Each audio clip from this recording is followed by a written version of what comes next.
ਸਤਿ ਸ੍ਰੀ ਅਕਾਲ। ਤੁਸੀਂ ਦੇਖ ਰਹੇ ਹੋ ਤਖਤ ਪੰਜਾਬ। ਮੈਂ ਤੁਹਾਡੇ ਨਾਲ ਸੁਖਵਿੰਦਰ ਸਿੰਘ, ਮੇਰੇ ਨਾਲ ਉੱਘੇ ਵਿਦਵਾਨ ਡਾਕਟਰ ਪਿਆਰਾ ਲਾਲ ਗਰਗ ਮੌਜੂਦ ਨੇ। ਸਾਡੀ ਗੱਲਬਾਤ ਦਾ ਵਿਸ਼ਾ ਇਹ ਹੋਏਗਾ ਕਿ ਸੱਤਾ ਦੇ ਵਿੱਚ ਹਿੱਸੇਦਾਰੀ ਕਿੰਨੀ ਕੁ ਜ਼ਰੂਰੀ ਹੋ ਜਾਂਦੀ ਹੈ। ਜਦੋਂ ਅਸੀਂ ਥੋੜਾ ਪਿੱਛੇ ਝਾਤ ਮਾਰਦੇ ਹਾਂ ਕਿ ਅੰਨਾ ਹਜ਼ਾਰੇ ਦਾ ਅੰਦੋਲਨ ਚੱਲਿਆ, ਉਸ ਵੇਲੇ ਲੱਗਿਆ ਕਿ ਸਰਕਾਰਾਂ ਜਿਹੜੀਆਂ ਉਹ ਹੱਥ ਪੈਰ ਨਹੀਂ ਦਿੰਦੀ, ਇਸ ਕਰਕੇ ਸੱਤਾ ਦੇ ਵਿੱਚ ਆਉਣਾ ਜ਼ਰੂਰੀ ਹੈ। ਤਾਂ ਅਰਵਿੰਦ ਕੇਜਰੀਵਾਲ ਹੋਣੀ ਆਏ, ਆਮ ਆਦਮੀ ਪਾਰਟੀ ਬਣੀ, ਲੋਕਾਂ ਦਾ ਜਿਹੜਾ ਉਹ ਰਿਸਪੌਂਸ ਰਿਹਾ ਤੇ ਉਸ ਤੋਂ ਬਾਅਦ 3 ਵਾਰੀ ਦਿੱਲੀ ਦੀ ਸੱਤਾ ਦੇ ਵਿੱਚ ਕਾਬਜ਼ ਹੋਏ। ਪਰ ਕੀਤਾ ਕੀ? ਸਵਾਲ ਇਹ ਵੀ ਆ ਕਿ ਤੁਸੀਂ ਸੱਤਾ ਦੇ ਵਿੱਚ ਆ ਗਏ, ਕਿ ਉਹ ਤਬਦੀਲੀਆਂ ਜਿਹੜੀਆਂ ਤੁਸੀਂ ਗਿਣਾ ਰਹੇ ਹੋ, ਜਿਹੜੀਆਂ ਇਸ਼ਤਿਹਾਰਬਾਜ਼ੀ ਵਿੱਚ ਨੇ, ਜਿਹੜਾ ਜਿਵੇਂ ਕਹਿੰਦੇ ਨੇ ਜੋ ਦਿਖਦਾ ਉਹੀ ਵਿਕਦਾ, ਉਹ ਹੈ, ਜਾਂ ਫਿਰ ਇੱਕ ਸਟੇਟ ਦੇ ਪੱਧਰ ਦੇ ਉੱਤੇ ਹੁੰਦਾ ਹੈ ਕਿ ਸੂਬੇ ਦੀਆਂ ਸਰਕਾਰਾਂ ਨੇ ਇਹ ਕੁਝ ਸੂਬੇ ਦੇ ਲਈ ਕਰਨਾ, ਉਹ ਕੀਤਾ ਗਿਆ। ਜਾਂ ਜਦੋਂ ਹੁਣ ਇੱਧਰ ਪੰਜਾਬ 'ਚ ਗੱਲ ਚੱਲਦੀ ਆ ਕਿ ਕਿਸਾਨਾਂ ਨੂੰ ਸੱਤਾ ਦੇ ਵਿੱਚ ਭਾਈਵਾਲ ਹੋਣਾ ਪੈਣਾ ਹੈ, ਕਿਸਾਨਾਂ ਦੀ ਸਮੱਸਿਆਵਾਂ ਤੇ ਨਾਲੋਂ ਨਾਲ ਆਮ ਲੋਕਾਂ ਦੀਆਂ ਜਿਹੜੀਆਂ ਉਮੀਦਾਂ ਨੇ ਉਹਨਾਂ ਨੂੰ ਲੈ ਕੇ, ਤਾਂ ਉਹਦੇ ਵਿੱਚ ਗੱਠਜੋੜ ਹੋਣੇ, ਸਮਝੌਤੇ ਹੋਣੇ, ਇਹ ਤਾਂ ਸੁਭਾਵਕ ਨੇ ਕਿ ਜਦੋਂ ਤੁਸੀਂ ਸਿਆਸੀ ਪਾਰਟੀਆਂ ਬਣ ਜਾਂਦੀਆਂ ਨੇ ਤਾਂ ਉਹ ਇੱਧਰ ਉੱਧਰ ਜੋੜ ਤੋੜ ਕਰਕੇ ਕਿਸੇ ਨਾ ਕਿਸੇ ਢੰਗ ਦੇ ਨਾਲ ਸਿਆਸਤ ਵਿੱਚ ਆਉਣਾ ਲੋਚਦੀਆਂ ਨੇ। ਇਸ ਉੱਤੇ ਅਸੀਂ ਗੱਲਬਾਤ ਕਰਾਂਗੇ। ਇਹਦੇ ਵਿਚਾਲੇ ਪੰਜਾਬ ਦਾ ਭਵਿੱਖ ਕੀ ਆ, ਪੰਜਾਬ ਕੀ ਚਾਹੁੰਦਾ ਆ। 2 ਸਾਲ ਕਹਿੰਦੇ ਪੰਜਾਬ ਦੇ ਲਈ ਬੜੇ ਵੱਡੇ ਸੰਕਟ ਵਾਲੇ ਹੋ ਸਕਦੇ ਨੇ। ਇਸ ਤੋਂ ਬਾਅਦ ਜੇ 2 ਸਾਲ ਦੇ ਵਿੱਚ ਕੁਝ ਨਾ ਬਦਲਿਆ ਤਾਂ ਪੰਜਾਬ ਹੱਥੋਂ ਵੀ ਜਾ ਸਕਦਾ, ਕਿਉਂਕਿ ਪੰਜਾਬ 'ਚੋਂ ਪ੍ਰਵਾਸ ਹੋ ਰਿਹਾ, ਪ੍ਰਵਾਸੀ ਪੰਜਾਬ 'ਚ ਆ ਰਹੇ ਨੇ, ਪਰ ਉਹ ਕਲਚਰ ਜਿਹੜਾ ਆ, ਉਹ ਸੱਭਿਆਚਾਰ, ਉਹਦੀਆਂ ਗੱਲਾਂ ਹੁੰਦੀਆਂ ਨੇ। ਇਹ ਬਹੁਤ ਕੁਝ ਇਹੋ ਜਿਹਾ ਜਿਹੜਾ ਸਿਆਸਤ ਦੇ ਨਾਲ ਵੀ ਜੁੜਿਆ ਹੋਇਆ। ਸਵਾਗਤ ਹੈ ਤੁਹਾਡਾ ਡਾਕਟਰ ਸਾਹਿਬ। ਸ਼ੁਕਰੀਆ ਜੀ, ਬਹੁਤ ਬਹੁਤ ਸ਼ੁਕਰੀਆ। ਡਾਕਟਰ ਸਾਹਿਬ, ਜਿਵੇਂ ਮੈਂ ਸੱਤਾ ਦੇ ਵਿੱਚ ਭਾਈਵਾਲੀ ਦੀ ਗੱਲ ਕੀਤੀ ਸੀਗੀ, ਅੱਜ ਚਰਚਾਵਾਂ ਕਿ ਜਾ ਕੇ ਆਮ ਆਦਮੀ ਪਾਰਟੀ ਨਾਲ ਜੁੜ ਜਾਣਾ ਹੈ ਜਾਂ ਕਿਸੇ ਨਾਲ ਵੀ ਜੁੜ ਜਾਣਾ ਹੈ, ਕਿਸਾਨਾਂ ਦੇ ਅੰਦੋਲਨ ਨੂੰ ਇੱਕ ਵੱਡੀ ਸੱਟ ਵੱਜਦੀ ਆ, ਸੰਯੁਕਤ ਕਿਸਾਨ ਮੋਰਚਾ ਜਿਹੜਾ ਉਹ ਬਿਖਰ ਚੁੱਕਿਆ, ਪ੍ਰਧਾਨ ਮੰਤਰੀ ਸਾਹਿਬ ਨੇ ਆਉਣਾ ਤਾਂ ਇੱਧਰ ਵਿਰੋਧ ਕਰਨ ਵਾਲੀਆਂ ਜਿਹੜੀਆਂ 8 ਜਥੇਬੰਦੀਆਂ ਮੈਂ ਪੜ੍ਹ ਰਿਹਾ ਸੀਗਾ, ਤੇ ਜਦ ਕਿ ਬਾਕੀ ਜਿਹੜੀਆਂ 22 ਜਥੇਬੰਦੀਆਂ ਉਹ ਵੱਖਰੀਆਂ ਨੇ। ਬਹੁਤ ਕੁਝ ਰੋਲ ਘਚੋਲਾ ਪਿਆ ਹੋਇਆ। ਤੁਹਾਡਾ ਕੀ ਨਜ਼ਰੀਆ ਇਸ ਬਾਰੇ? ਦੇਖੋ ਸੁਖਿੰਦਰ ਜੀ, ਜਿੱਥੋਂ ਤੱਕ ਸਵਾਲ ਹੈ, ਸਿਆਸਤ ਜਿਹੜੀ ਪਹਿਲਾਂ ਤਾਂ ਅਸੀਂ ਕਹਿੰਦੇ ਹਾਂ, ਸਿਆਸਤ 'ਚ ਤੁਸੀਂ ਜੇ ਹਿੱਸਾ ਲੈਣ ਤਾਂ ਕਾਹਦੇ ਵਾਸਤੇ ਲੈਣਾ, ਇੱਕ ਸਵਾਲ ਹੁੰਦਾ। ਆਪਾਂ ਬਾਅਦ 'ਚ ਆਵਾਂਗੇ ਵੀ ਪੰਜਾਬ 'ਚ ਉਹ ਸਵਾਲ ਕਿਵੇਂ ਦੇਖਿਆ ਜਾਵੇ। ਇਸੇ ਤਰ੍ਹਾਂ ਹੀ ਜਦ ਅਸੀਂ ਸੰਯੁਕਤ ਕਿਸਾਨ ਮੋਰਚੇ ਦੀ ਗੱਲ ਕਰਦੇ ਹਾਂ ਤਾਂ ਇਹ ਹੈ ਕਿ ਸੰਯੁਕਤ ਕਿਸਾਨ ਮੋਰਚੇ ਨੇ ਵੀ ਇੱਕ ਬਹੁਤ ਵੱਡੀ ਸਿਆਸਤ ਦਾ ਵਰਤਾਂਤ ਸਿਰਜਿਆ ਸੀ। ਉਹ ਵੱਡੀ ਸਿਆਸਤ ਸੀ ਕਾਰਪੋਰੇਟ, ਦੇਸੀ ਤੇ ਵਿਦੇਸ਼ੀ ਕਾਰਪੋਰੇਟਾਂ ਦੇ ਖਿਲਾਫ, ਤੇ ਸੂਬੇ ਦੇ ਹੱਕ ਖੋ ਕੇ ਕੇਂਦਰ ਕੋਲ ਇਕੱਠੇ ਕਰਨ ਦੇ ਖਿਲਾਫ। ਇਹ 2 ਚੀਜ਼ਾਂ ਉਹਨਾਂ ਨੇ ਬੜੇ। ਤੇ ਤੀਜੀ ਵਰਤਾਂਤ ਸਿਰਜਿਆ ਸੀ ਕਿਰਤ ਦੀ ਕੀਮਤ ਪਾਉਣਾ, ਕਿਰਤ ਦਾ ਮੁੱਲ ਪਾਉਣਾ, ਕਿਰਤ ਦਾ ਮੁੱਲ ਮੰਗਣਾ। ਇਹ 3 ਵਰਤਾਂਤ ਦੇ ਵਿੱਚ ਜਦ ਅਸੀਂ ਦੇਖਦੇ ਹਾਂ, ਉਹਦੇ ਵਿੱਚ ਉਹਨਾਂ ਨੇ ਕਿਹਾ ਵੀ ਕਿ ਅਸੀਂ ਇਹ 3 ਕਾਨੂੰਨ ਵਾਪਸ ਲਓ, ਅਸੀਂ ਜਿਹੜੀ ਹੈ ਅੰਬਾਨੀ ਅਡਾਨੀ ਨੂੰ ਆਪਦੀ ਜ਼ਮੀਨ ਨਹੀਂ ਲੈਣ ਦੇਣੀ। ਦੂਜਾ ਤੀਜੇ ਉਸ ਕਾਨੂੰਨ 'ਚ ਇਹ ਸੀ ਵੀ ਅਸੀਂ ਭੁੱਖਮਰੀ ਨਹੀਂ ਹੋਣ ਦੇਣੀ, ਕਿਉਂਕਿ ਉਹ ਤਾਂ ਜ਼ਖੀਰੇਬਾਜ਼ੀ ਕਰਕੇ ਭੁੱਖਮਰੀ ਹੋ ਜਾਣੀ ਸੀ। ਫਿਰ ਉਹਨਾਂ ਦਾ ਇੱਕ ਇਹ ਸੀ ਵੀ ਕਿਉਂਕਿ ਕਾਨੂੰਨ ਤੁਹਾਨੂੰ ਬਣਾਉਣ ਦਾ ਹੱਕ ਹੀ ਨਹੀਂ ਸੀ ਤਿੰਨੇ, ਜੇ ਤੁਸੀਂ ਬਣਾਤੇ ਤਾਂ ਸੂਬੇ ਦਾ ਹੱਕ ਹੈ, ਅਸੀਂ ਇਹ 'ਚ ਤਰਮੀਮ ਕਰਾ ਕੇ ਨਹੀਂ ਸਾਰਦੇ। ਹਾਲਾਂਕਿ ਬਹੁਤ ਚਿੱਠੀ ਘੁੰਮ ਰਹੀ ਆ, ਹੋਰ ਹੈ ਇਹੋ ਜਿਹੀਆਂ ਰਾਇਆਂ ਤਾਂ 100 ਵਾਰੀ ਆਉਂਦੀਆਂ ਨੇ ਸਰਕਾਰ ਦੀਆਂ। ਇਹੋ ਜਿਹੀ ਰਾਏ ਦਾ ਮਤਲਬ ਇਹ ਥੋੜ੍ਹਾ ਹੁੰਦਾ ਵੀ ਚਲੋ 4 ਬੰਦੇ ਨੇ ਉਹਦੇ 'ਚ ਜੇ ਚਰਚਾ ਹੀ ਨਹੀਂ ਹੋਏਗੀ। ਮੈਂ ਕਹਿੰਦਾ ਇੱਕ ਸਰਕਾਰ ਦੀ ਆਫਰ ਵੀ ਆਉਂਦੀ ਹੈ, ਜੇ ਉਹਦੇ ਉੱਤੇ ਕੋਈ ਇੱਕ ਗਰੁੱਪ, ਦੂਜਾ ਗਰੁੱਪ, ਇੱਕ ਵਿਅਕਤੀ, ਦੂਜਾ ਵਿਅਕਤੀ ਉਹ ਉਹਦੇ 'ਤੇ ਹਾਂ ਕਰ ਵੀ ਦਿੰਦਾ ਹੈ ਵੀ ਹਾਂ ਮੈਨੂੰ ਠੀਕ ਲੱਗਦੀ ਹੈ, ਤਾਂ ਇਹਦਾ ਗੁਨਾਹ ਥੋੜ੍ਹਾ ਹੋ ਗਿਆ। ਉਹ ਤਾਂ ਕੋਈ ਵੀ ਮੀਟਿੰਗ ਦੇ ਵਿੱਚ ਜਿਹੜੇ ਫੈਸਲੇ ਹੁੰਦੇ, ਫੈਸਲੇ ਤਾਂ ਉਹ ਹੁੰਦੇ ਨੇ ਅੰਤਮ। ਪਰ ਜੇ ਤੁਸੀਂ ਇਹ ਕਹਿਣਾ ਵੀ ਆਪਾਂ ਹਰੇਕ ਗੱਲ ਨੂੰ ਨੰਨਾ ਮਾਰਨਾ ਜਾਂ ਹਾਂ ਹੀ ਕਰਨੀਆਂ, ਐਂ ਤਾਂ ਕਦੇ ਮੀਟਿੰਗਾਂ ਚੱਲਦੀਆਂ ਨਹੀਂ ਹੁੰਦੀਆਂ। ਸੋ ਇਸ ਕਰਕੇ ਉਹ ਜਿਹੜੇ 3 ਮੁੱਦੇ ਸੀ ਉਹਨਾਂ 'ਚ ਉਹ ਖੜੇ ਰਹੇ ਨੇ। ਤੇ ਚੌਥਾ ਸੀਗਾ ਵੀ ਸਾਡੀ ਕਿਰਤ ਦਾ ਮੁੱਲ ਮੋੜੋ, ਉਹ ਸੀਗਾ MSP ਦੀ ਗਰੰਟੀ। ਫਿਰ ਇਸ ਤੋਂ ਇੱਕ ਅਗਲਾ ਹੋਰ ਸੀਗਾ ਵੀ ਜਿਹੜਾ ਤੁਸੀਂ ਤਸ਼ੱਦਦ ਕਰਦੇ ਹੋ ਸ਼ਾਂਤਮਈ ਅੰਦੋਲਨ ਤੇ, ਸ਼ਾਂਤਮਈ ਅੰਦੋਲਨ ਕਰਨਾ ਸਾਡਾ ਹੱਕ ਹੈ। ਇਹ ਤੇ ਜਿਹੜਾ ਤਸ਼ੱਦਦ ਕਰਕੇ ਝੂਠੇ ਕੇਸ ਬਣਾਏ ਨੇ, ਸਾਡੇ ਬੰਦੇ ਮਾਰਤੇ, ਸਾਨੂੰ ਅੰਦੋਲਨ 'ਚ ਸਾਡਾ ਕਾਫੀ ਬੰਦੇ ਸ਼ਹੀਦ ਹੋ ਗਏ, ਇਹਨਾਂ ਸਾਰਿਆਂ ਦੇ ਪਰਿਵਾਰਾਂ ਦਾ ਵਸੇਬਾ ਕਰਨਾ ਤੇ ਜਿਹੜੇ ਕੇਸ ਬਣਾਏ ਨੇ ਉਹ ਵਾਪਸ ਲੈਣੇ। ਇਹ ਤਾਂ ਮੈਨੂੰ ਤਾਂ ਕੋਈ ਗੱਲ ਇਹੀ ਜਿਹੀ ਲੱਗਦੀ ਨਹੀਂ। ਇਹ ਵੀ ਸਿਆਸਤ ਨਹੀਂ ਹੈ, ਇਹ ਪਰ ਵੱਡੀ ਸਿਆਸਤ ਸੀ। ਇਹ ਤਾਂ ਬਹੁਤ ਵੱਡਾ ਸੰਦਰਭ ਸੀ।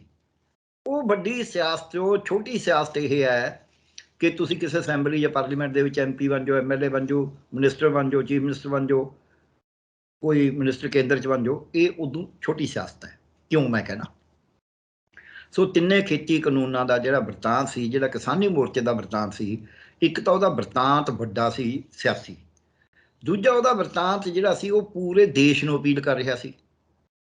पूरा देश कितों घट कितों वध, सारा देश इन्हां दे, कल देश ही नहीं दुनिया नाल सी, संसार देख रहा सी भी पंजाब के किसान ने जिहड़ा स्ट्रगल लीड करिया सी, जिहड़ा हुण पंजाब हरियाणा यूपी उत्तराखंड ते ये अपना महाराष्ट्र मध्य प्रदेश राजस्थान चों किसान आके नाल रली जा रहा है, एडा वड्डा हजूम बन गया भी ये भाई किधर नूं जांदा है।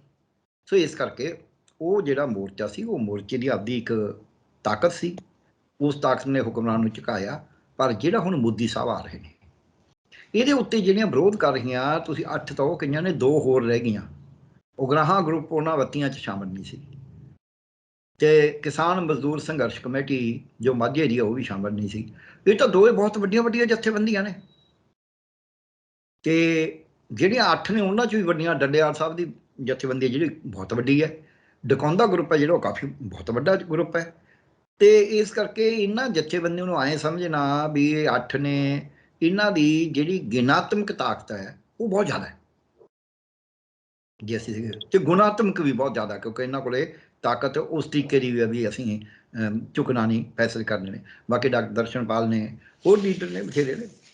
ਸੋ ਉਹ ਜਿਹੜਾ ਮੋਦੀ ਸਾਹਿਬ ਦਾ ਵਿਰੋਧ ਕਰਨ ਦੀ ਉਹ ਗੱਲ ਕਰਦੇ ਨੇ, ਉਹ ਜਾਇਜ਼ ਹੈ। ਉਹ ਜਾਇਜ਼ ਕਿੰਨਾ ਗੱਲਾਂ ਤੇ ਹੈ। ਇੱਕ ਤਾਂ ਇਹ ਹੈ ਵੀ ਅਜੇ ਤੱਕ ਤੁਸੀਂ ਸਾਡੇ ਨਾਲ, ਹੁਣ ਤਾਂ ਮਹੀਨਾ ਹੋਣ ਵਾਲਾ ਹੋ ਗਿਆ ਜਿੱਦਾਂ ਦਾ ਤੁਸੀਂ ਨੋਟੀਫਿਕੇਸ਼ਨ ਕਰੀ ਸੀ, 11 ਤਰੀਕ ਨੂੰ ਤਾਂ ਅਸੀਂ ਮਤਲਬ ਵਾਪਸੀ ਦਾ ਵੀ ਫੈਸਲਾ ਕਰ ਲਿਆ ਸੀ, ਉਹਨੂੰ ਵੀ ਅੱਜ 3 ਹਫ਼ਤੇ ਹੋ ਗਏ। ਤੁਸੀਂ ਅਜੇ ਤੱਕ ਨਾ ਤਾਂ ਕੇਸ ਵਾਪਸ ਲਏ ਨੇ, ਨਾ ਤੁਸੀਂ ਮੁੜ ਵਸੇਬੇ ਦੇ ਉੱਤੇ ਕੋਈ ਐਡੀ ਵੱਡੀ ਗੱਲ ਕਰੀ ਹੈ, ਨਾ ਤੁਸੀਂ ਲਖੀਮਪੁਰ ਖੇੜੀ ਵਾਲੀ ਘਟਨਾ ਦੇ ਉੱਤੇ ਉਹਦਾ ਅਜੇ ਵੀ ਤੁਹਾਡਾ ਮੰਤਰੀ ਹੈ ਤੇ ਹੋਰ ਹੈ, ਨਾ ਤੁਸੀਂ ਸਾਨੂੰ MSP ਦੇ ਉੱਤੇ ਕੋਈ ਪੱਲਾ ਫੜਾਇਆ, ਤੇ ਨਾ ਤੁਸੀਂ ਬਿਜਲੀ ਬਿੱਲ ਦੇ ਉੱਤੇ ਜਿਹੜਾ ਸੀ ਕਿ ਉਹਦੇ ਉੱਤੇ ਕੋਈ ਪੱਲਾ ਫੜਾਇਆ। ਫਿਰ ਤੁਸੀਂ ਕਰ ਕੀ ਰਹੇ ਹੋ? 3 ਹਫ਼ਤੇ ਤਾਂ ਹੋ ਗਏ। ਸੋ ਇਸ ਕਰਕੇ ਇੱਕ ਤਾਂ ਉਸ ਕਰਕੇ ਉਹ ਇਹ ਕਰਨਗੇ, ਦੂਜਾ ਜਿਹੜਾ ਅਜੇ ਕਿਉਂਕਿ ਉਹ ਘਰਾਓ ਆਪ ਹੀ ਦੱਸੇਗਾ। ਮੋਦੀ ਸਾਹਿਬ ਨੇ ਆ ਕੇ, ਹੁਣ ਮੋਦੀ ਸਾਹਿਬ ਕੀ ਕਰਨ ਆ ਰਹੇ ਨੇ ਇਹ ਵੀ ਸਾਨੂੰ ਸਮਝ ਹੋਣੀ ਚਾਹੀਦੀ ਹੈ। ਮੋਦੀ ਸਾਹਿਬ ਇਹ ਗੱਲ ਕਰਨ ਵਾਸਤੇ ਆ ਰਹੇ ਨੇ, ਉਹਨਾਂ ਨੇ ਜੋ ਸਾਰੀਆਂ ਤਾਕਤਾਂ ਲਾਈਆਂ ਹੋਈਆਂ ਨੇ, ਝੋਕੀਆਂ ਹੋਈਆਂ ਨੇ, ਉਹ ਝੋਕੀਆਂ ਹੋਈਆਂ ਤਾਕਤਾਂ ਕਾਹਦੇ ਵਾਸਤੇ ਨੇ ਆਪਾਂ ਇਹ ਗੱਲ ਸਮਝ ਲਈ। ਉਹ ਐਲਾਨ ਕੀ ਕਰਦੇ ਨੇ ਅਗਲੀ ਗੱਲ ਹੈ। ਉਹ ਤਾਕਤਾਂ ਇਸ ਵਾਸਤੇ ਝੋਕੀਆਂ ਸੀ ਵੀ ਇੱਕ ਤਾਂ ਇਹਨਾਂ ਦਾ ਕਿਸਾਨ ਜਿਹੜਾ ਮੋਰਚਾ ਹੈ ਨਾ, ਸੰਯੁਕਤ ਕਿਸਾਨ ਮੋਰਚਾ, ਇਹਨੂੰ ਤੋੜੋ।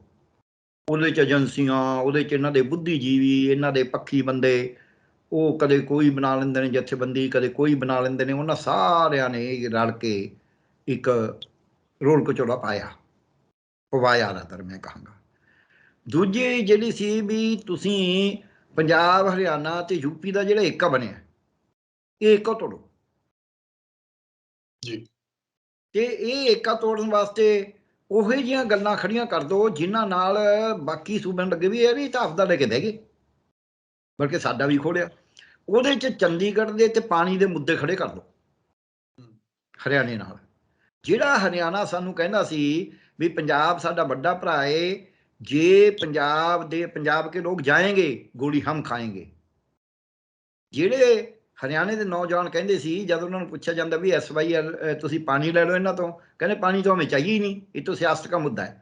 तो ਪੰਜਾਬ ਵਾਲਿਆਂ ਨੂੰ ਪੁੱਛਦੇ ਨੇ ਨੌਜਵਾਨਾਂ ਨੂੰ ਕਿ ਭਾਈ ਤੁਸੀਂ ਇਹਨਾਂ ਨੂੰ ਪਾਣੀ ਨਹਿਰ ਬਣਾ ਦਿਓ, ਕਹਿੰਦੇ ਨਹਿਰ ਦਾ ਪਤਾ ਨਹੀਂ ਬਣੇ ਨਾ ਬਣੇ, ਜੇ ਸਾਡੇ ਛੋਟੇ ਭਰਾਵਾਂ ਨੂੰ ਪਾਣੀ ਦੀ ਲੋੜ ਹੋਈ ਤੇ ਅਸੀਂ ਕੰਝਾਂ ਨਾਲ ਪੁੱਟ ਕੇ ਪਹੁੰਚਾ ਦਾਂਗੇ। ਇਹ ਪਹੁੰਚ ਸੀ ਜਿਹੜੀ ਉਹਨੂੰ ਤੋੜਨਾ, ਉਹਦੇ ਬਖੇੜਾ ਪਾਉਣਾ। ਉਦੋਂ ਉਹਨਾਂ ਨੇ ਉੱਥੇ ਫਰੀਦਾਬਾਦ ਦੇ ਵਿੱਚ ਧਰਨਾ ਮਾਰ ਕੇ ਕੋਸ਼ਿਸ਼ ਵੀ ਕਰੀ, BJP ਨੇ ਪਹਿਲਾਂ ਵੀ, ਕੋਈ ਐ ਨਹੀਂ ਵੀ ਪਾਣੀ ਤੇ ਅੱਜ ਬੋਲੇ ਨੇ, ਬਿਆਨ ਬੂਨ ਤਾਂ ਹੁੰਦੇ ਰਹੇ, ਧਰਨਾ ਵੀ ਮਰਵਾਇਆ ਹੋਈ। ਸੰਤ ਪੁੱਛਿਆ ਉਹਨਾਂ ਨੂੰ ਪਾਣੀ ਕਿਉਂ ਬੈਠੇ ਹੋ, ਕਹਿੰਦੇ ਗੰਗਾ ਸੇ ਪਾਣੀ ਲੈਣਾ ਹੈ, ਜਮਨਾ ਸੇ ਪਾਣੀ ਲੈਣਾ ਹੈ, ਪੀਣੇ ਕਾ ਪਾਣੀ ਲੈਣਾ ਹੈ। ਉਹਨਾਂ ਨੂੰ ਤਾਂ ਇਹੀ ਨਹੀਂ ਪਤਾ ਸੀ ਵੀ ਅਸੀਂ ਬੈਠੇ ਕਾਹਦੇ ਵਾਸਤੇ ਆ। ਸੋ ਇਸ ਕਰਕੇ ਮੋਦੀ ਸਾਹਿਬ ਨੇ ਇੱਕ ਤਾਂ ਇਹ 2 ਰੌਲਾ ਪਾਇਆ ਜਾ ਰਿਹਾ ਵੀ ਜੀ ਪਾਣੀ ਪੰਜਾਬ ਦਾ ਕਰ ਦੇਣਗੇ। ਦੂਜਾ ਮੋਦੀ ਸਾਹਿਬ ਨੇ ਕੀ ਕਰਨਾ ਹੈ, ਸਿੱਖੀ, ਵੀ ਸਿੱਖੀ ਨੂੰ ਵੱਖਰਾ ਕਰੋ ਹਿੰਦੂਆਂ ਤੋਂ, ਤੇ ਹਿੰਦੂਆਂ ਦੇ ਮਨ 'ਚ ਭੈ ਪੈਦਾ ਕਰੋ ਵੀ ਸਿੱਖਾਂ ਨੇ ਦਬਾ ਕੇ ਕਰਾਇਆ। ਉਹਦੇ ਵਿੱਚ ਇਹ ਵੀ ਜੀ ਉਹਨੂੰ ਛੱਡ ਦਾਂਗੇ, ਉਹਨੂੰ ਛੱਡ ਦਾਂਗੇ। ਹਾਲਾਂਕਿ ਜਿਹੜੇ ਕਾਨੂੰਨੀ ਉਹਨਾਂ ਦੇ ਹੱਕ ਬਣਦੇ ਨੇ ਸਿੱਖਾਂ ਦੇ, ਉਹ ਤਾਂ ਦੇਣੇ ਹੀ ਪੈਣੇ ਨੇ ਨਾ, ਜੇ ਨਹੀਂ ਦਿੰਦੇ ਤਾਂ ਜਾਤੀ ਹੈ। ਸੋ ਉਹ ਪਰ ਉਹ ਦਿਖਾਉਣਾ ਇਹ ਚਾਹੁੰਦੇ ਨੇ ਵੀ ਮੈਂ ਸਿੱਖਾਂ ਦਾ ਵੀ ਬੜਾ ਖੈਰ ਖਵਾਂ। ਸੋ ਜਦ ਉਹ ਇਹ ਮੋਰਚੇ ਨੂੰ ਸਿੱਖ ਹਿੰਦੂ ਦੇ ਨਾਂ ਤੇ, ਪੰਜਾਬੀ ਹਰਿਆਣਵੀ ਨਾਂ ਤੇ ਪਾੜਨਾ ਚਾਹੁੰਦੇ ਨੇ, ਤੇ ਫਿਰ ਜਿਹੜੀਆਂ ਸ਼ਕਤੀਆਂ ਉਹਦਾ ਵਿਰੋਧ ਕਰ ਰਹੀਆਂ ਨੇ ਉਹਨਾਂ ਨੂੰ ਵਿਰੋਧ ਕਰਨਾ ਹੀ ਪੈਣਾ ਹੈ ਜੇ ਇਸ ਨੂੰ ਇੱਕ ਰੱਖਣਾ ਹੈ। ਬਿਰਤਾਂਤ ਵੱਡਾ ਮੈਂ ਤਾਂ ਕਿਹਾ ਸੀ ਵੀ ਭਾਰਤ ਦੇ ਵਿੱਚ ਅੱਜ ਇੱਕ ਬਦਲਾਅ ਦੀ ਰਾਜਨੀਤੀ ਦੀ ਲੋੜ ਹੈ, ਇੱਕ ਹੋਰ ਸਿਆਸੀ ਪਾਰਟੀ ਦੀ ਲੋੜ ਨਹੀਂ। ਇਹ ਕੇਜਰੀਵਾਲ ਵੀ ਜ਼ਿਆਦਾ ਹੈ। ਤੁਸੀਂ ਅੰਨਾ ਹਜ਼ਾਰੇ ਅੰਦੋਲਨ ਦੀ ਗੱਲ ਕਰੀ ਹੈ, ਅੰਨਾ ਹਜ਼ਾਰੇ ਅੰਦੋਲਨ ਵਾਲੇ ਕੇਜਰੀਵਾਲ ਨੇ ਵੀ ਕਿਹਾ ਸੀ ਅਸੀਂ ਬਦਲਵੀਂ ਸਿਆਸਤ ਲੈ ਕੇ ਆਵਾਂਗੇ, ਪਰ ਬਦਲਵੀਂ ਤਾਂ ਆਪਾਂ ਨੂੰ ਦਿਖਦੇ ਗਏ ਜਿੰਨੀ ਨਿਕਲੇ ਆਏ ਨੇ। ਦੂਜੀ ਗੱਲ ਕੀ ਕਰੀ ਸੀ? ਦੂਜੀ ਗੱਲ ਕਰੀ ਸੀ ਹੇਠੋਂ ਸਿਆਸਤ ਸ਼ੁਰੂ ਹੋਏਗੀ। ਹੁਣ ਤਾਂ ਹੇਠੋਂ ਛੱਡ, ਹੁਣ ਤਾਂ ਪੰਜਾਬ ਵਾਲੇ ਵੀ ਨਹੀਂ ਕਰ ਰਹੇ। ਜੇ ਕੋਈ ਮਾੜਾ ਸਕੂਲ ਦਿਖਾਉਣਾ ਵੀ ਹੈ ਵਿਰੋਧੀ ਪਾਰਟੀ ਦੇ ਰਾਜ ਨੂੰ ਭੰਡਣ ਵਾਸਤੇ, ਤੇ ਉਹ ਤਾਂ ਦਿੱਲੀ ਵਾਲੇ ਆ ਕੇ ਦਿਖਾ ਰਹੇ ਨੇ। ਹਸਪਤਾਲ ਵੀ ਦਿੱਲੀ ਵਾਲੇ ਦਿਖਾ ਰਹੇ ਨੇ, ਜਿਵੇਂ ਇੱਥੋਂ ਦਿਆਂ ਨੂੰ ਤਾਂ ਪਤਾ ਹੀ ਨਹੀਂ ਲੱਗਦਾ ਵੀ ਕੋਈ ਕਿੱਥੇ ਹੈ ਕਿ ਨਹੀਂ। ਅਨਾਊਂਸਮੈਂਟਾਂ ਵੀ ਉਹੀ ਕਰ ਰਹੇ ਨੇ ਵੀ ਆਹ ਦੇ ਦਾਂਗੇ ਉਹ ਦੇ ਦਾਂਗੇ, ਇੱਥੇ ਵਾਲਾ ਤਾਂ ਕੋਈ ਨਹੀਂ ਕਰ ਰਿਹਾ। ਸੋ ਉਹ ਜਿਹੜੀ ਬਦਲਵੀਂ ਸਿਆਸਤ ਤੇ ਕੇਂਦਰਵਾਦ ਦਾ ਉਹਦੇ ਤੋਂ ਤਾਂ ਸਾਡੇ ਸਾਹਮਣੇ ਆ ਗਿਆ ਪੰਜਾਬ ਦੇ ਮੁੱਦੇ ਤੇ। ਤਾਂ ਜੇ ਦਿੱਲੀ ਦੇ ਮੁੱਦੇ ਤੇ ਵੀ ਦੇਖ ਲਈਏ, ਜਦ ਸਾਰੀਆਂ ਪਾਵਰਾਂ ਲੈਫਟੀਨੈਂਟ ਗਵਰਨਰ ਨੂੰ ਦਿੱਤੀਆਂ ਉਦੋਂ ਤਾਂ 62 MLA ਨੇ ਕੁਝ ਨਹੀਂ ਕਰਿਆ, ਉਦੋਂ ਨੇਰੀ ਲਿਆ ਸਕਦੇ ਸੀ। ਦੂਜਾ ਜਦ 370 ਤੋੜੀ ਉਦੋਂ ਆਪਾਂ ਨੂੰ ਪਤਾ ਹੀ ਹੈ ਜੋ ਕਰਿਆ। ਜਦ ਸ਼ਹੀਨ ਬਾਗ ਦੇ ਉੱਤੇ ਡਾਂਗ ਚਲਾਈ ਤੇ ਨਾਲੇ ਉਹਨਾਂ ਨੂੰ ਵੀ ਜਿਨ੍ਹਾਂ ਨੂੰ ਕੁੱਟਿਆ ਮਾਰਿਆ ਘਰ ਸਾੜੇ ਉਹਨਾਂ ਦੇ ਉੱਚੀ ਕੇਸ ਬਣਾਤੇ, ਉਦੋਂ ਤਾਂ ਨਹੀਂ ਬਹੁਤ ਜ਼ਿਆਦਾ ਕੁਛ ਕਰਿਆ ਉਹਨਾਂ 62 MLA ਨੇ। ਸੋ ਇਹ ਆਪਾਂ ਸਮਝੀਏ ਉਹ ਬਦਲਾਅ ਦੀ ਰਾਜਨੀਤੀ ਨਹੀਂ ਆ ਪਾਈ। ਹੁਣ ਵੀ ਬਦਲਾਅ ਦੀ ਲੋੜ ਹੈ। ਜੇ ਤਾਂ ਇਹ ਆ ਵੀ ਚੱਲ ਹੁਣ ਇੱਕ ਪਾਰਟੀ ਹੋਰ ਬਣ ਗਈ, ਫਿਰ ਤਾਂ ਭਾਵੇਂ 20 ਹੋਰ ਬਣ ਜਾਣ, ਆ ਬਣੀਆਂ ਹੀ ਬੈਠੀਆਂ ਨੇ। ਕੋਈ ਕਹਿੰਦੇ ਨੇ ਜੀ ਅਸੀਂ ਕਿਰਤੀ ਪਾਰਟੀ ਬਣਾ ਲਈ, ਕੋਈ ਕਹਿੰਦੇ ਕਿਰਤੀ ਕਿਸਾਨ ਪਾਰਟੀ ਬਣਾ ਲਈ, ਕੋਈ ਕੁਛ ਬੜਾ ਕੋਈ ਕਹਿੰਦਾ ਮੈਂ ਪੰਜਾਬ ਪਾਰਟੀ ਬਣਾ ਲਈ, ਪੰਜਾਬ ਕਾਂਗਰਸ ਬਣਾ ਲਈ। ਉਹ ਤਾਂ ਬਹੁਤ, ਕੋਈ ਕਹਿੰਦਾ ਜੀ ਮੈਂ ਸ਼ਹੀਦ ਹਾਂਜੀ ਤੇ ਸ਼੍ਰੋਮਣੀ ਅਕਾਲੀ ਦਲ ਸ਼ਹੀਦਾਂ ਬਣਾ ਲਈ। ਸੋ ਉਹ ਬੜਾ ਕੁਛ, ਕਿਸਾਨ ਪਾਰਟੀ ਬਣਾ ਲਈ, ਬੜਾ ਕੁਛ ਕਰਦੇ ਨੇ। ਪਾਰਟੀਆਂ ਬਹੁਤ ਬਣ ਜਾਣਗੀਆਂ। ਉਹ ਪਾਰਟੀਆਂ ਜ਼ਿਆਦਾ ਬਣਾਉਣੀਆਂ ਵੀ ਬੀਜੇਪੀ ਦਾ ਏਮ ਹੈ। ਉਹ ਵੀ ਉਹੀ ਕੇਂਦਰ ਦਾ ਏਮ ਹੈ ਵੀ ਇੱਥੇ ਵੋਟਾਂ ਨੂੰ ਇੰਨਾ ਵੰਡ ਦਿਓ, ਇੰਨੇ ਗਰੁੱਪ ਖੜੇ ਕਰ ਦਿਓ ਕਿ ਅਸੀਂ ਕਿੰਗ ਮੇਕਰ ਬਣ ਜਾਈਏ। ਅਸੀਂ ਹਰੇਕ ਨੂੰ ਕਹੀਏ ਵੀ ਆਹ ਦੇਖ ਲੈ ਵੋਟ ਕੀ ਲੈਣਾ, ਸੌਦੇਬਾਜ਼ੀਆਂ ਕਰ ਸਕੀਏ।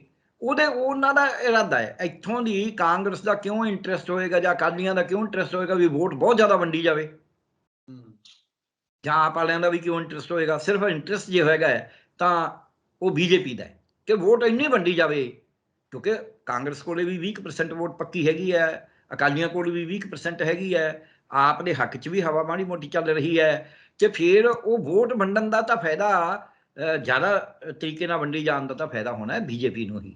ਸੋ ਬੀਜੇਪੀ ਨੇ ਉਹਦੇ ਵਾਸਤੇ ਕਿੰਨੀ ਆਪਦੇ ਗਾਹਾਂ ਦੀ ਗਾਹਾਂ, ਉਹ ਸਿੱਧਾ ਥੋੜ੍ਹਾ ਕਹਿਣਗੇ, ਪਰ ਉਹ ਸਾਰੇ ਬੰਦੇ ਕਿਤੇ ਨਾ ਕਿਤੇ ਉਹੀ ਨੇ ਜਿਹੜੇ ਮੋਰਚੇ ਦੇ ਉਲਟ ਬੋਲਦੇ ਰਹੇ ਨੇ, ਮੋਰਚੇ ਨੂੰ ਕੰਡੈਮ ਕਰਦੇ ਰਹੇ ਨੇ ਹੈਂ। ਤੇ ਉਹ ਸਾਰਾ ਕੁਛ ਚਡੂਨੀ ਸਾਹਿਬ ਨੇ ਤਾਂ ਗੱਲ ਹੀ ਨਹੀਂ ਮੰਨੀ ਸੀ। ਉਹ ਤਾਂ ਕਹਿੰਦਾ ਮੈਂ ਤਾਂ ਆਪਦੀ ਪਾਰਟੀ ਆਪੇ ਬਣਾਉਂਗਾ ਹੀ ਬਣਾਉਂਗਾ, ਮੈਂ ਤਾਂ ਚੋਣਾਂ ਲੜੂੰਗਾ ਹੀ ਲੜੂੰਗਾ। ਹੈਗੇ ਤਾਂ ਉਹ ਵੀ ਮੋਰਚੇ ਦਾ ਹਿੱਸਾ ਸੀਗੇ। ਸੋ ਇਸ ਕਰਕੇ ਉਹ ਕਿਤੇ ਨਾ ਕਿਤੇ ਜਿਹੜੀ ਗੇਮ ਹੈ, ਮੈਂ ਨਹੀਂ ਕਹਿੰਦਾ ਵੀ ਉਹ ਸਾਰੇ ਉਹਨਾਂ ਦੇ ਕਹੇ ਤੋਂ ਚੱਲ ਰਹੇ ਨੇ, ਪਰ ਗੇਮ ਉਹ ਬੀਜੇਪੀ ਦੀ ਹੈ, ਫਿੱਟੋ ਬੀਜੇਪੀ ਨੂੰ ਆਉਂਦੀ ਹੈ। ਬਿਲਕੁਲ। ਸੋ ਇਸ ਕਰਕੇ ਸਾਨੂੰ ਸਿਆਸਤ ਦੇ ਵਿੱਚ ਜਾਣਾ ਜਿਹੜਾ ਹੈ, ਜੇ ਸਿਆਸਤ ਕਰਨੀ ਹੈ, ਜਿਹੜਾ ਤੁਸੀਂ ਅਗਲਾ ਸਵਾਲ ਕਰਿਆ ਸੀ ਉਦੋਂ ਬਾਅਦ ਮੈਂ ਤੁਹਾਡੇ ਸਵਾਲ ਦਾ ਤੁਹਾਨੂੰ ਸਵਾਲ ਤੁਸੀਂ ਕਰ ਲਿਓ ਵੀ ਕਿਸਾਨਾਂ ਨੂੰ ਸਿਆਸਤ 'ਚ ਜਾਣਾ ਪੈਣਾ। ਆਮ ਆਦਮੀ ਪਾਰਟੀ ਜਦ ਆਈ ਸੀ, ਅੰਨਾ ਹਜ਼ਾਰੇ ਅੰਦੋਲਨ ਜਿਹੜਾ ਸੀ ਉਹ ਦਰਮਿਆਨੇ ਤਬਕੇ ਦਾ ਅੰਦੋਲਨ ਸੀ। ਸਿਰਫ ਇੱਕ ਮੁੱਦੇ ਦੇ ਖਿਲਾਫ ਸੀ, ਭ੍ਰਿਸ਼ਟਾਚਾਰ। ਉਹਦੇ ਵਿੱਚ ਕਹਿੰਦੇ ਸੀ ਇਹਨੂੰ ਰੋਕਣ ਵਾਸਤੇ ਉਹਦਾ ਹੱਲ ਦੱਸਿਆ ਸੀ ਜਨ ਲੋਕਪਾਲ। ਉਹਦੇ ਪਿੱਛੇ ਜਿਹੜੀ ਵਿਰੋਧੀ ਪਾਰਟੀ ਸੀ ਜਿਹੜੀ ਹੁਣ ਰਾਜ ਕਰਦੀ ਹੈ, ਇਹ ਡਟ ਕੇ ਖੜੀ ਸੀ। ਔਰ ਇਹ ਨਾਅਰੇ ਲੱਗ ਰਹੇ ਸੀ ਉੱਥੇ ਸਟੇਜਾਂ ਤੇ, ਮੈਂ ਆਪ ਸੁਣੇ ਨੇ ਕਿਉਂਕਿ ਮੈਂ ਉੱਥੇ ਪੂਰਾ ਦਿਨ ਲਾ ਕੇ ਆਇਆ ਸੀ ਉਸ ਮੋਰਚੇ 'ਚ। ਇਹਨਾਂ ਦੀ ਸਟੇਜ ਦੇ ਨੇੜੇ ਤੇੜੇ ਘੁੰਮ ਕੇ ਸਾਰਾ ਸੁਣ ਕੇ ਆਇਆ ਸੀ ਕੀ ਕਰਦੇ ਨੇ। ਤੇ ਉਹਦੇ ਕੋਲ ਸਮਾਂ ਸੀ 2 ਸਾਲ ਦਾ, ਤੇ ਉਸਨੇ ਚੋਣ ਲੜ ਕੇ, ਆਪਾਂ ਨੂੰ ਪਤਾ ਵੀ ਜੋ ਕੁਛ ਹੋਇਆ, ਪੰਜਾਬ ਨੇ ਸਭ ਤੋਂ ਜ਼ਿਆਦਾ ਹਿੱਸੇ ਉਹਨਾਂ ਨੂੰ ਦਿੱਤਾ ਤਾਕਤ। ਉਹ ਤਾਂ ਕਹਿੰਦੇ ਸਾਨੂੰ ਦਿੱਲੀ 'ਚ ਮਿਲੀ ਹੈ, ਦਿੱਲੀ 'ਚ ਤਾਂ ਕਦੇ 4 MP ਨਹੀਂ ਆਏ ਨਾ ਉਹਨਾਂ ਦੇ। ਬਿਲਕੁਲ। ਇਹ ਪੰਜਾਬ ਨੇ 4 MP ਦਿੱਤੇ ਸੀ 2014 'ਚ, ਤੇ ਇਹ ਕੋਈ ਛੋਟੀ ਗੱਲ ਨਹੀਂ ਸੀ। ਪਰ ਉਹ ਚਾਰੇ ਦੇ ਵੱਖਰੇ ਵੱਖਰੇ ਮੂੰਹ ਆਪਾਂ ਨੂੰ ਪਤਾ ਹੀ ਹੈ, ਕੋਈ ਦੋ ਰਾਏ ਨਹੀਂ ਹੈ। ਇੱਕ ਤਾਂ ਘਰੇ ਬੈਠਾ ਚਲਾਉਂਦਾ ਸੀ ਘਰੋਂ ਹੀ, ਇੱਕ ਬੰਦਾ ਰਲਿਆ ਹੋਇਆ ਉਹ ਗੱਲ ਕਰਦਾ ਸੀ ਬੀਜੇਪੀ ਵਾਲਿਆਂ ਦੀ ਹੈਗਾ, ਇਹਦੇ ਵਿੱਚ ਸੀ ਛੱਡੀ ਵੀ ਨਹੀਂ। ਇੱਕ ਬੰਦਾ ਰਲੀ ਬੀਜੇਪੀ 'ਚ ਗਿਆ ਸੀ ਜਾ ਕੇ, ਫਿਰ ਹੁਣ ਛੱਡ ਗਿਆ, ਉਹਨੂੰ ਸੁਣਿਆ। ਸੋ ਇਸ ਕਰਕੇ ਆਪਾਂ ਨੂੰ ਇਹ ਗੱਲ ਸਮਝ ਲੈਣੀ ਚਾਹੀਦੀ ਹੈ ਵੀ ਉਹ ਜਿਹੜਾ ਅੰਦੋਲਨ ਸੀ ਉਹ ਹੋਰ ਵੱਖਰੀ ਕਿਸਮ ਦਾ ਅੰਦੋਲਨ ਸੀ, ਪਰ ਜਿਹੜਾ ਹੁਣ ਵਾਲਾ ਅੰਦੋਲਨ ਸੀ ਇਹ ਵੱਡਾ ਅੰਦੋਲਨ ਸੀ। ਉਹ ਕੋਈ ਕਾਰਪੋਰੇਟ ਦੇ ਖਿਲਾਫ ਨਹੀਂ ਸੀ, ਉਹ ਤਾਂ ਅੰਦੋਲਨ ਕਾਰਪੋਰੇਟ ਦੇ ਹੱਕ ਦਾ ਅੰਦੋਲਨ ਸੀ। ਕਿਉਂਕਿ ਕਾਰਪੋਰੇਟ ਵੀ ਚਾਹੁੰਦਾ ਹੈ ਵੀ ਯਾਰ ਇੱਥੇ ਨਾ ਲੋਕ ਐਵੇਂ ਲਾਇਸੈਂਸ ਬਣਾਉਣ ਵਾਸਤੇ ਕੋਈ ਆਪਣਾ ਪਾਣੀ ਦੀ ਟੂਟੀ ਲੈਣ ਵਾਸਤੇ, ਬਿੱਲ ਭਰਨ ਵਾਸਤੇ ਮਹੀਨਾ ਲਾਈਨਾਂ 'ਚ ਲੱਗੇ ਰਹਿਣ। ਉਹ ਵੀ ਇਹੀ ਚਾਹੁੰਦਾ। ਉਹ ਚਾਹੁੰਦਾ ਪ੍ਰਸ਼ਾਸਨ ਥੋੜ੍ਹਾ ਕਿੰਨਾ ਸਾਫ਼ ਹੋਵੇ। ਸੋ ਇਹ ਕਹਿੰਦੇ ਸੀ ਅਸੀਂ ਪ੍ਰਸ਼ਾਸਨ ਸਾਫ਼ ਦੇਵਾਂਗੇ। ਕਾਰਪੋਰੇਟ ਨਹੀਂ ਚਾਹੁੰਦਾ ਵੀ ਪ੍ਰਸ਼ਾਸਨ ਸਾਫ਼ ਨਾ ਹੋਵੇ। ਉਹਨੇ ਤਾਂ ਲੁੱਟਾਬਦੀ ਸਾਰੇ ਸਰੋਤਾਂ ਨਾਲ ਹੀ ਕਰਨੀ ਹੈ। ਉਹਨੇ ਦਾਨੀ ਚੋਨੀ ਦੀ ਰਿਸ਼ਵਤ ਤੋਂ ਕੀ ਲੈਣਾ? ਉਹਦਾ ਤਾਂ ਉਹ ਹਾਲ ਹੈ, ਮਾਰੀਏ ਗੱਬਰ ਜੇ ਰੱਜੇ ਟੱਬਰ। ਉਹ ਤਾਂ ਪੂਰੇ ਹੜੱਪਣ ਨੂੰ ਫਿਰਦਾ। ਉਹ ਕਿਉਂ ਥੱਲੇ ਵਾਲਿਆਂ ਨੂੰ ਰਿਸ਼ਵਤ ਲੈਣ ਦੇਊਗਾ? ਸੋ ਉਹ ਸੀਗਾ ਏਜੰਡਾ ਕਾਰਪੋਰੇਟ ਦਾ ਹੀ ਕਿਵੇਂ ਨਾ ਕਿਵੇਂ। ਜਿਹੜਾ ਇਹ ਕਿਸਾਨੀ ਦਾ ਏਜੰਡਾ ਸੀ, ਇਹ ਕਾਰਪੋਰੇਟ ਦੇ ਉਲਟ ਹੈ। ਇਹ ਕਹਿੰਦੇ ਨੇ ਕਿ ਭਾਈ ਇਹ ਕਾਰਪੋਰੇਟਾਂ ਨੂੰ ਤਾਂ ਹੱਕ ਹੀ ਨਹੀਂ ਸਾਡੀ ਜ਼ਮੀਨ ਖੋਹਣ ਦਾ।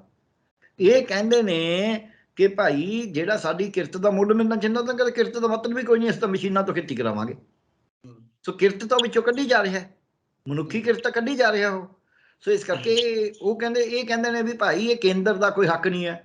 ਉਹ ਜਨ ਲੋਕਪਾਲ ਤਾਂ ਬਾਣੀ ਕੇਂਦਰ ਰਿਹਾ ਸੀ, ਸਾਰਾ ਕੇਂਦਰੀ ਕਰਨੀ ਸੀ ਵੀ ਕੇਂਦਰ 'ਚ ਇੱਕ ਜਨ ਲੋਕਪਾਲ ਬੈਠਾ ਹੋਊ, ਉਹ ਜਿਹਦੀ ਮਰਜ਼ੀ ਸੰਘੀ ਨੱਪ ਲੇ। ਉਹ ਕੇਂਦਰੀਕਰਨ ਦੀ ਸੀ, ਇਹ ਵਿਕੇਂਦਰੀਕਰਨ ਦੀ ਸਿਆਸਤ ਸੀ। ਸੋ ਇਹ ਬਹੁਤ ਫਰਕ ਹੈ। ਦੂਜਿਆਂ ਨੂੰ ਕੋਲ ਸਮਾਂ ਬਹੁਤ ਥੋੜ੍ਹਾ ਹੈ। ਤੀਜਾ, ਉਹ ਸਾਰੇ ਦੇ ਸਾਰੇ ਜਦ ਗਏ, ਉਹਨਾਂ ਦਾ ਮੁੱਦਾ ਕੋਈ ਬਕਾਇਆ ਨਹੀਂ ਰਿਹਾ ਸੀ, ਜਾਂ ਕਰੋ ਮਨਾਇਆ ਹੀ ਨਹੀਂ ਗਿਆ ਸੀ। ਜਨ ਲੋਕਪਾਲ ਬਣਾ ਲਾ ਕੇ, ਬਣਿਆ ਤਾਂ ਹੀ ਨਹੀਂ। ਸੋ ਉਹਨਾਂ ਦੇ ਮੁੱਦੇ ਦਾ ਕੋਈ ਝਗੜਾ ਨਹੀਂ, ਉਹ ਕੰਟੀਨਿਊ ਨਹੀਂ ਉਹਨਾਂ ਨੇ ਸਟਰਗਲ ਕਰਨਾ ਸੀ, ਜਿਹੜੇ ਰਹਿ ਵੀ ਗਏ ਸੀ। ਇੱਥੇ ਉਲਟਾ, ਇੱਥੇ ਮੁੱਦੇ ਮੰਨਣ ਤੋਂ ਬਾਅਦ ਵੀ ਮੁੱਦੇ ਬਕਾਇਆ ਖੜੇ ਨੇ, ਜਿਨ੍ਹਾਂ ਨੂੰ ਪੂਰੇ ਕਰਾਉਣਾ। ਇਸ ਤੋਂ ਅੱਗੇ ਇੱਕ ਉਲਟ ਹੋਰ ਗੱਲ ਹੈ ਵੀ ਇਕੱਲੇ ਸਿਆਸਤ 'ਚ ਭ੍ਰਿਸ਼ਟਾਚਾਰ ਦਾ ਸਵਾਲ ਹੀ ਨਹੀਂ, ਇੱਥੇ ਸਿਆਸਤ ਬਦਲਣ ਦੀ ਲੋੜ ਹੈ। ਬਦਲਵਾਂ ਪ੍ਰਬੰਧ ਦੇਣਾ ਪਏਗਾ। ਬਦਲਣਾ ਪ੍ਰਬੰਧ ਦੇਣ ਵਾਸਤੇ ਤੁਹਾਨੂੰ ਬਹੁਤ ਜ਼ੋਰ ਲਾਉਣਾ ਪਏਗਾ, ਤੁਹਾਨੂੰ ਪੂਰੀ ਯੋਜਨਾਬੰਦੀ ਕਰਨੀ ਪਏਗੀ। ਤੁਸੀਂ ਇੱਕ ਛੋਟਾ ਜਿਹਾ ਤੁਸੀਂ ਕੋਈ ਵਿਆਹ ਸ਼ਾਦੀ ਕਰਨਾ ਹੋਵੇ ਤਾਂ ਤੁਹਾਨੂੰ ਬਹੁਤ ਪ੍ਰਬੰਧ ਕਰਨਾ ਪੈਂਦਾ ਵੀ ਯਾਰ ਪੈਸੇ ਕਿੱਥੋਂ ਆਉਣਗੇ, ਗੈਸਟ ਕਿਹੜੇ ਬੁਲਾਉਣੇ ਨੇ, ਕੌਣ ਦੋਸਤ ਮਿੱਤਰ ਦੀ ਕਿਵੇਂ ਮਦਦ ਲੈਣੀ ਹੈ, ਇਹ ਸਾਰਾ ਕੁਝ ਸੋਚਣਾ ਪੈਂਦਾ। ਸੋ ਜੇ ਤੁਸੀਂ ਕਹੋ ਬਸ ਆਪਾਂ ਚੋਣ 'ਚ ਲੜ ਕੇ ਆਪਾਂ ਕਰ ਜਾਵਾਂਗੇ, ਮੈਂ ਕਹਿੰਦਾ ਬਣ ਵੀ ਜਾਓ, ਫਿਰ ਕੀ ਕਰੋਗੇ? ਬਿਊਰੋਕ੍ਰੇਸੀ ਤਾਂ ਉਹੀ ਹੈ ਨਾ। ਕਿਸੇ ਨੇ ਲਾਲੂ ਪ੍ਰਸਾਦ यादव ਹੋਣੀ जब जिते सी तो किसी ने कहा भी अब तो लालू जीत गए बिहार च, तो अब तो बहुत कुछ हो जाए। वो कहने लगा किसान सी, कहना जी वीडियो तो वही है ना। यानी कि ਜਿਹੜੀ ਬਿਊਰੋਕ੍ਰੇਸੀ ਹੈ ਉਹ ਤਾਂ ਇੱਥੇ ਮਨਰੇਗਾ ਕਾਰਡ ਨਹੀਂ ਹੁਣ ਬਣਾ ਰਹੀ। ਤੁਸੀਂ ਦੇਖਦੇ ਹੋ ਪ੍ਰਗਟ ਸਿੰਘ ਤੋਂ ਵੀ ਆਮ ਦਵਾਤਾ ਵੀ ਕੁਝ ਨਹੀਂ ਹੋਇਆ। ਸੋ ਇਸ ਕਰਕੇ ਜਿਹੜੀ ਸਿਆਸਤ ਦੇ ਵਿੱਚ ਆਉਣਾ ਚਾਹੀਦਾ, ਕੋਈ ਦੋ ਰਾਏ ਨਹੀਂ ਹੈ। ਇੱਕ ਤਾਂ ਏਕਾ ਨਹੀਂ ਤੋੜਨਾ ਚਾਹੀਦਾ, ਏਕੇ ਦੀ ਕੀਮਤ ਤੇ ਸਿਆਸਤ ਕਰਨੀ ਗਲਤ ਹੈ, ਉਹ ਠੀਕ ਨਹੀਂ ਰਹੇਗੀ। ਪਰ ਕਿਉਂਕਿ ਹੁਣ ਆ ਹੀ ਗਏ, ਸਿਆਸਤ ਦੇ ਵਿੱਚ ਤਾਂ ਛਾਲ ਮਾਰ ਹੀ ਲਈ। ਹੁਣ ਤਾਂ ਉਹ ਕਹਿੰਦੇ ਸੱਪ ਦੇ ਮੂੰਹ ਕੋੜ ਕਿਰਲੀ ਖਾਵੇ ਤਾਂ ਕੋੜੀ ਤੇ ਛੱਡੇ ਤਾਂ ਕਲੰਕੀ।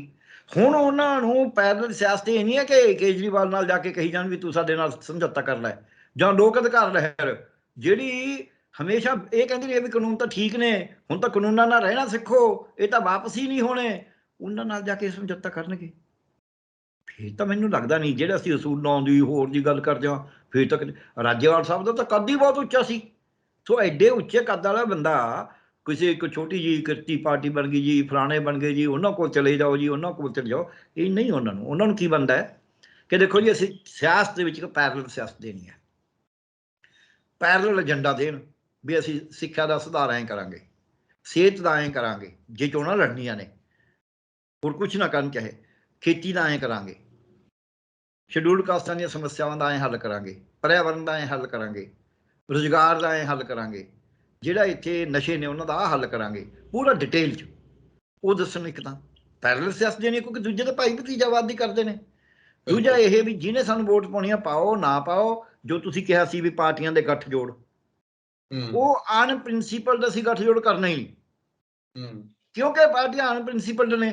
ਫਿਰ ਸਾਡਾ ਇਹਨਾਂ ਨਾਲ ਕਾਹਦਾ ਗੱਠਜੋੜ? ਗੱਠਜੋੜ ਤਾਂ ਸਿਰਫ ਜਿੱਤਣ ਵਾਸਤੇ ਹੋ ਸਕਦਾ, ਪਰ ਜਿੱਤਣਾ ਤਾਂ ਸਾਡਾ ਇਕੱਲਾ ਏਮ ਹੈ ਹੀ ਨਹੀਂ। ਸਾਡਾ ਨਿਸ਼ਾਨਾ ਤਾਂ ਜਿੱਤਣ ਦੇ ਨਾਲ ਚੰਗਾ ਇੱਕ ਸਿਆਸਤ ਨੂੰ ਮੋੜਾ ਦੇਣਾ। ਜਿਵੇਂ ਕਿਸਾਨੀ ਅੰਦੋਲਨ ਨੂੰ ਇੱਕ ਮੋੜਾ ਦੇ ਕੇ ਦਿਖਾਇਆ ਵੀ ਜਿਹੜੀ ਰੋਸ ਦੀ ਰਾਜਨੀਤੀ ਆ ਉਹ ਐਂ ਵੀ ਹੋ ਸਕਦੀ ਹੈ। ਆਮ ਤੌਰ 'ਤੇ ਲੋਕ ਟੈਂਕੀਆਂ 'ਚ ਹੀ ਚੜ੍ਹਦੇ ਨੇ ਨਾ, ਅੱਗਾਂ ਹੀ ਲਾਉਂਦੇ ਨੇ ਨਾ, ਸਰਕਾਰੀ ਪ੍ਰਾਪਰਟੀ ਨੂੰ ਲਾਸ ਹੀ ਕਰਦੇ ਨੇ ਨਾ। ਤੇ ਉੱਥੇ ਤਾਂ ਕੋਈ ਨਹੀਂ ਕਰਿਆ ਇਹੋ ਜਿਹਾ ਕੰਮ, ਪ੍ਰੋਵੋਕੇਸ਼ਨ 'ਚ ਆ ਕੇ ਥੱਪੜ ਹੀ ਮਾਰਦੇ ਨੇ ਨਾ। ਪਰ ਸੰਯੁਕਤ ਕਿਸਾਨ ਮੋਰਚੇ ਨੇ ਤਾਂ ਕਿਸੇ ਦੇ ਥੱਪੜ ਨਹੀਂ ਮਾਰਿਆ। ਜਿਹੜੇ ਬਦਮਾਸ਼ ਫੜੇ ਵੀ ਗਏ ਉਹਨਾਂ ਨੂੰ ਵੀ ਕੁੱਟਮਾਰ ਨਹੀਂ ਕਰੀ। ਸੋ ਇਸ ਕਰਕੇ ਸਾਨੂੰ ਸਮਝਣਾ ਪਊਗਾ ਵੀ ਇੱਕ ਨਵਾਂ ਬਿਰਤਾਂਤ ਮੋਰਚੇ ਨੇ ਸਿਰਜਿਆ ਸੀ। ਇਹ ਵੀ ਸਿਆਸਤ 'ਚ ਇੱਕ ਨਵਾਂ ਬਿਰਤਾਂਤ ਸਿਰਜ ਸਕਦੇ ਨੇ। ਇਹ ਇੱਕ ਬੜਾ ਵੱਡਾ ਮੀਲ ਪੱਥਰ ਹੋਏਗਾ। ਜਿੰਨਾ ਮਰਜ਼ੀ ਕੋਈ ਇਹਨਾਂ ਨੂੰ ਮਾੜਾ ਕਹਿ ਦੇ, ਇਹ ਸਿਰ ਸਕਦੇ ਨੇ ਕਿ ਆਹ ਤਰੀਕੇ ਨੇ ਹੱਲ ਕਰਨ ਦੇ ਮਸਲੇ। ਭਾਈਚਾਰਾ ਅਸੀਂ ਟੁੱਟਣ ਨਹੀਂ ਦੇਣਾ। ਜਿਹੜਾ ਬੰਦਾ ਭਾਈਚਾਰਾ ਤੋੜਦਾ ਹੈ ਜਿਹੜੇ ਪਾਰਟੀ ਜਾਂ ਵਿਅਕਤੀ ਜਾਂ ਕੈਂਡੀਡੇਟ ਇਹ ਕਿਸੇ ਨੂੰ ਜਾਤ ਦੇ ਨਾਂ ਤੇ ਧਰਮ ਦੇ ਨਾਂ ਤੇ ਵੋਟ ਲੈਣਾ ਚਾਹੁੰਦੇ ਨੇ, ਸ਼ਹਿਰੀ ਪੇਂਡੂ ਦੇ ਨਾਂ ਤੇ ਵੋਟ ਲੈਣਾ ਚਾਹੁੰਦੇ ਨੇ, ਉਹਨਾਂ ਨੂੰ ਅਸੀਂ ਬਿਲਕੁਲ ਨਹੀਂ, ਅਸੀਂ ਉਸ ਆਧਾਰ ਤੇ ਵੋਟ ਮੰਗਣੀ ਹੋਈ ਨਹੀਂ। ਅਸੀਂ ਉਹਨਾਂ ਨੂੰ ਕੰਡੈਮ ਕਰਦੇ ਹਾਂ ਤੇ ਅਸੀਂ ਕੇਂਦਰ ਤੋਂ ਆਪਦੇ ਹੱਕ ਲਵਾਂਗੇ। ਕੇਂਦਰ ਤੋਂ ਹੱਕ ਲੈਣ ਦੀ ਗੱਲ ਕਰਨ ਬਾਕੀ ਪਾਰਟੀਆਂ ਤਾਂ ਕਰਦੀਆਂ ਨਹੀਂ। ਤੁਸੀਂ ਦੇਖ ਲਿਓ ਸਾਰੀਆਂ ਦੇ ਮੈਨੀਫੈਸਟੋ ਆ ਜਾਣਗੇ, ਕਿਸੇ ਨੇ ਨਹੀਂ ਕਹਿਣਾ ਕੇਂਦਰ ਤੋਂ ਹੱਕ ਲਵਾਂਗੇ। ਇਹ ਪਹਿਲਾਂ ਦੱਸਣ ਵੀ ਭਾਈ ਕੇਂਦਰ ਤੋਂ, ਕਿਉਂਕਿ ਇਹ ਤਾਂ ਕਿਸਾਨ ਮੋਰਚੇ 'ਚ ਵੀ ਇਹੀ ਸੀ, ਸੰਯੁਕਤ ਕਿਸਾਨ ਮੋਰਚਾ ਵੀ ਤਾਂ ਉਹ ਹੱਕ ਦੀ ਗੱਲ ਕਰਦਾ ਸੀ। ਸੋ ਜੋ ਸੰਯੁਕਤ ਕਿਸਾਨ ਮੋਰਚੇ ਨੇ ਮੰਗਿਆ ਸੀ ਇਹ ਇਸੇ ਤੇ ਆਏ ਨੇ ਵੀ ਉਹਨਾਂ ਤੋਂ ਮੰਗਣ ਦੀ ਵਜ੍ਹਾ ਆਪ ਹੀ ਪੋਲੀਟਿਕਸ 'ਚ ਆ ਜਾਓ। ਫਿਰ ਆਪ ਪੋਲੀਟਿਕਸ 'ਚ ਆ ਕੇ ਉਹ ਗੱਲਾਂ ਤਾਂ ਕਰਨੀਆਂ ਹੀ ਨੇ ਨਾ ਜਿਹੜੀਆਂ ਸੰਯੁਕਤ ਕਿਸਾਨ ਮੋਰਚੇ ਦੀਆਂ ਮੰਗਾਂ ਸੀਗੀਆਂ। ਉਹਦੇ ਵਿੱਚ ਇੱਕ ਵੱਡੀ ਮੰਗ ਸੀ ਵੀ ਕੇਂਦਰ ਤੇ ਰਾਜਾਂ ਦਾ ਸੰਬੰਧ ਕੀ ਹੋਵੇ। ਉਹਦੇ ਵਿੱਚ ਵੱਡੀ ਮੰਗ ਸੀ ਕਿ ਪੈਸੇ ਦੀ ਨਿਆਂ ਸੰਗਤ ਵੰਡ ਹੋਵੇ। ਉਹਦੇ ਵਿੱਚ ਵੱਡੀ ਮੰਗ ਸੀ ਕਿ ਭ੍ਰਿਸ਼ਟਾਚਾਰ ਬਹਾਨੇਬਾਜ਼ੀ ਦੂਰ ਹੋਵੇ। ਉਹ ਮੰਗਾਂ ਤਾਂ ਫਿਰ ਮੰਨਣੀਆਂ, ਉਹ ਉਹਨਾਂ ਦਾ ਤੁਹਾਨੂੰ ਮੈਨੀਫੈਸਟੋ ਬਣਾਉਣਾ ਪਏਗਾ ਡਿਟੇਲ 'ਚ, ਤੇ ਲੋਕਾਂ ਦਾ ਭਾਈਚਾਰਾ ਏਕਾ ਮੇਨਟੇਨ ਰਹੇ ਉਹਨੂੰ ਬਰਕਰਾਰ ਰੱਖਣ ਵਾਸਤੇ। ਫਿਰ ਪਿੰਡਾਂ ਦੇ ਵਿੱਚ ਜਾ ਕੇ ਜਵਾਬਦੇਹ ਹੋਣਾ ਵੀ ਭਾਈ ਤੁਸੀਂ ਉੱਥੇ ਬੈਠਿਆ ਸੀ ਸਾਂਝੀ ਥਾਂ ਤੇ, ਤੁਸੀਂ ਜਿਹਨੇ ਆ ਕੇ ਸਵਾਲ ਸਾਨੂੰ ਪੁੱਛਣੇ ਪੁੱਛੀ ਜਾਓ, ਅਸੀਂ ਤੁਹਾਨੂੰ ਲਿਖਤੀ ਜਵਾਬ ਵੀ ਦੇ ਦਾਂਗੇ।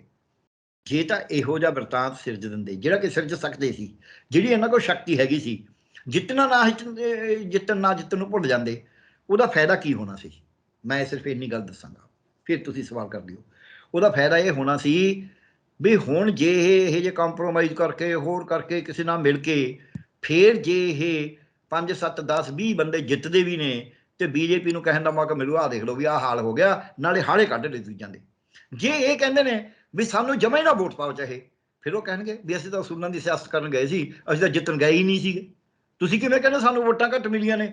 ਅਸੀਂ ਤਾਂ ਦੂਜਿਆਂ ਨਾਲ ਜੋੜ ਤੋੜ ਕਰੀ ਹੀ ਨਹੀਂ, ਅਸੀਂ ਤਾਂ ਦੂਜੇ ਦੀ ਵੋਟ ਤੋੜੀ ਹੀ ਨਹੀਂ, ਅਸੀਂ ਤਾਂ ਧਰਮ ਦੇ ਨਾਂ ਤੇ ਵੋਟ ਮੰਗੀ ਨਹੀਂ, ਅਸੀਂ ਤਾਂ ਜਾਤ ਦੇ ਨਾਂ ਤੇ ਮੰਗੀ ਨਹੀਂ, ਅਸੀਂ ਤਾਂ ਨਵੀਂ ਸਿਆਸਤ ਦਿੱਤੀ ਹੈ। ਨਵੀਂ ਸਿਆਸਤ ਦੇਣਾ ਆਪਣੇ ਆਪ 'ਚ ਇੱਕ ਨਵਾਂ ਵਰਤਾਂਤ ਪੈਰਲਲ ਸਿਰਜਿਆ ਜਾਣਾ ਸੀ ਵੀ ਜੇ ਤਾਂ ਤੁਸੀਂ ਐਜੀਟੇਸ਼ਨ ਕਰਨੀ ਹੈ ਤਾਂ ਸੰਯੁਕਤ ਕਿਸਾਨ ਮੋਰਚੇ ਵਾਲਾ ਰਸਤਾ ਹੈ, ਜੇ ਤੁਸੀਂ ਚੋਣਾਂ ਲੜਨੀਆਂ ਨੇ ਤਾਂ ਆਹ SSM ਵਾਲਾ ਰਸਤਾ ਹੈ, ਸੰਯੁਕਤ ਸਮਾਜ ਮੋਰਚੇ ਵਾਲਾ ਰਸਤਾ ਹੈ।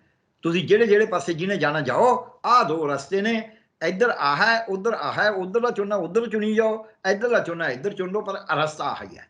ਉਹ ਜੇ ਨਹੀਂ ਦੇਵਾਂਗੇ ਆਪਾਂ ਤਾਂ ਸ਼ਾਇਦ ਗੱਲ ਬਹੁਤੀ ਬਣੇਗੀ ਨਹੀਂ। ਹਾਂਜੀ ਡਾਕਟਰ ਸਾਹਿਬ, ਮੇਰਾ ਦੂਸਰਾ ਤੇ ਆਖਰੀ ਸਵਾਲ, ਇਹਦਾ ਵੀ ਜਵਾਬ ਏਦਾਂ ਹੀ ਖੋਲ ਕੇ ਦਿਓ ਕਿ ਜਦੋਂ ਤੁਸੀਂ ਗੱਲ ਕਰਦੇ ਹੋ ਕਿ ਅਫਸਰਸ਼ਾਹੀ, ਜਿਹੜੀ ਭ੍ਰਿਸ਼ਟ ਅਫਸਰਸ਼ਾਹੀ ਹੈ, ਉਹਦੇ ਤੇ ਨੱਥ ਉਹ ਨਹੀਂ ਪੈ ਸਕਦੀ, ਪਰ ਜਿਹੜੇ ਮਤਲਬ ਕਿ ਸਿਆਸਤਦਾਨ ਨੇ ਜਿਹੜੇ ਕਹਿੰਦੇ ਨੇ ਕਿ ਅਸੀਂ ਇਮਾਨਦਾਰ ਆ, ਉਹ ਕਹਿੰਦੇ ਨੇ ਕਿ ਉੱਪਰ ਜਿਹੜਾ ਉਹ ਚੰਗਾ ਹੋਵੇ, ਕੋਈ ਲੀਡਰ ਚੰਗਾ ਮੁੱਖ ਮੰਤਰੀ ਹੋਵੇ, ਉਹ ਸਾਰੀ ਇਸ ਅਫਸਰਸ਼ਾਹੀ ਉੱਤੇ ਨੱਥ ਪਾ ਸਕਦਾ ਹੈ, ਇਸ ਭ੍ਰਿਸ਼ਟਾਚਾਰ ਨੂੰ, ਨਸ਼ਾਖੋਰੀ ਨੂੰ, ਮਾਫੀਏ ਨੂੰ, ਇਹ ਸਾਰਾ ਕੁਝ ਜਿਹੜਾ ਇੱਕ ਤਬਦੀਲੀ ਵੱਲ ਜਾ ਸਕਦਾ, ਉਹ ਦੇ ਸਕਦੇ ਆ। ਜਿਵੇਂ ਦਿੱਲੀ ਵਾਲੇ ਕਹਿੰਦੇ ਕਿ ਅਸੀਂ ਉੱਥੇ ਗੁੱਡ ਗਵਰਨੈਂਸ ਦਿੱਤੀ ਆ, ਪੰਜਾਬ 'ਚ ਵੀ ਦੇ ਦੇਵਾਂਗੇ।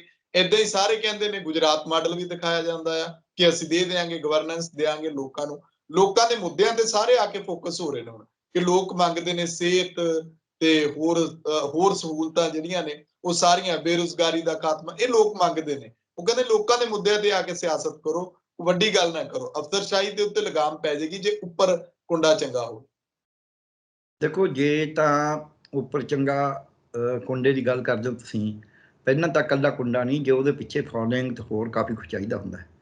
ਅਫਸਰਸ਼ਾਹੀ ਤੇ ਤੁਸੀਂ ਲਗਾਮ ਕਿੱਥੇ, ਤੁਸੀਂ ਤਹਿਸੀਲਾਂ 'ਚੋਂ ਜਿਹੜੀ ਰਿਸ਼ਵਤ ਰੋਜ਼ ਚੱਲ ਰਹੀ ਹੈ ਉਹਨੂੰ ਕਿਵੇਂ ਬੰਦ ਕਰੋਗੇ? ਤੁਹਾਨੂੰ ਸੋਚਣਾ ਤਾਂ ਪਊਗਾ ਨਾ। ਤੁਸੀਂ ਉਹੀ ਕਹੋ ਜੀ ਅਸੀਂ ਤਕੜੇ ਹਾਂ, ਅਸੀਂ ਉੱਤੋਂ ਕਰ ਦਾਂਗੇ। ਬਥੇਰੇ ਆਏ ਨੇ ਇੱਦਾਂ ਦੇ, ਹਰੇਕ ਹੀ ਕਹਿੰਦਾ ਵੀ ਮੈਂ ਕਰ ਦੂੰਗਾ ਜੀ। ਮਨਪ੍ਰੀਤ ਬਾਦਲ ਵੀ ਕਹਿੰਦਾ ਸੀ, ਕਹਿੰਦਾ ਮੇਰੇ ਤੇ ਵਿਸ਼ਵਾਸ ਕਰੋ ਮੈਂ ਕਰ ਦੂੰਗਾ। ਕੇਜਰੀਵਾਲ ਦੀ ਪਾਰਟੀ ਕਹਿੰਦੀ ਸੀ ਮੰਨ ਲਓ ਚਲੋ, ਨਸ਼ਿਆਂ ਤੇ ਕੁਝ ਕਰਿਆ ਇਹਨਾਂ ਨੇ? 20 ਤਾਂ ਐਮਐਲਏ ਹੈਗੇ ਸੀ ਨਾ, ਆਪੋਜੀਸ਼ਨ ਪਾਰਟੀ ਦੇ ਲੀਡਰ ਰਹੇ ਨੇ, ਇਹ ਆਪੋਜੀਸ਼ਨ ਦੇ ਲੀਡਰ ਰਹੇ ਨੇ ਨਾ। ਜਿਹੜਾ ਪੰਜਾਬੀ ਦੇ ਉੱਤੇ ਮਤਾ ਪਾਸ ਹੋਇਆ ਹੈ, ਇਹਨਾਂ ਨੇ ਕਿਵੇਂ ਪਾਰਟੀਸਪੇਟ ਕਰਿਆ ਉਹਦੇ 'ਚ ਵੀ? ਹਾਂ ਜੀ ਠੀਕ ਹੈ, ਉਹ ਤਾਂ ਸੰਵਿਧਾਨ ਦੇ ਹੀ ਉਲਟ ਹੈ। ਜਿਹੜਾ ਪੰਜਾਬੀ ਭਾਸ਼ਾ ਦੇ ਉੱਤੇ ਗੱਲ ਹੋਈ ਹੈ ਸੰਵਿਧਾਨ ਦੇ ਉਲਟ ਹੈ। ਆਪ ਵਾਲੇ ਕਰ ਲੈਂਦੇ ਨਾ, ਸਵਾਲ ਕਰ ਦਿੰਦੇ ਉੱਥੇ। ਪ੍ਰਗਟ ਸਿੰਘ ਉਹ ਤਾਂ ਇਮਾਨਦਾਰ ਹੈ ਨਾ, ਬੇਈਮਾਨ ਤਾਂ ਨਹੀਂ ਨਾ। ਉਹਨੇ ਤਾਂ ਕਹਿਤਾ ਵੀ ਮੈਂ ਤਾਂ ਇਹ ਕਿ ਇੰਟਰਵਿਊ ਦਾ ਨੰਬਰ ਹੀ ਨਹੀਂ ਰੱਖਣੇ। ਉਦੋਂ ਵੀ ਵੱਡੀ ਕਾਰਵਾਈ ਹੋ ਗਈ। ਤੁਹਾਡੇ ਖਿਆਲ 'ਚ ਪ੍ਰਗਟ ਸਿੰਘ ਅਫਸਰਸ਼ਾਹੀ ਤੇ ਕਾਬੂ ਨਹੀਂ ਪਾਉਣਾ ਚਾਹੁੰਦਾ ਸੀ? ਜਾਂ ਤਾਂ ਉਹਦੇ ਇਰਾਦੇ ਮਾੜੇ ਕਹੋਗੇ ਤੁਸੀਂ, ਮੈਂ ਤਾਂ ਨਹੀਂ ਮੰਨਦਾ ਵੀ ਉਹਦੇ ਇਰਾਦੇ ਮਾੜੇ ਨੇ, ਪਰ ਕਿਉਂਕਿ ਉਹਨੂੰ ਟੈਕਨੀਕ ਨਹੀਂ ਆ ਰਹੀ, ਟੈਕਨੀਕ ਨਾ ਆਉਣ ਕਰਕੇ ਅਫਸਰਸ਼ਾਹੀ ਭਾਰੂ ਹੋ ਗਈ। ਫਿਰ ਸਿਆਸਤ ਭਾਰੂ ਹੋ ਗਈ ਵਿੱਚ। ਜਦ ਸੁਖਬੀਰ ਬਾਦਲ ਨੇ ਬਿਆਨ ਦਿੱਤਾ ਵੀ ਇਹ ਰੈਫੇਰੀ ਹੋਈ ਹੈ, ਉਹ ਕਹਿੰਦਾ ਹੋਈ ਨਹੀਂ, ਉਦੋਂ ਬਿਆਨ ਦਵਾਤਾ।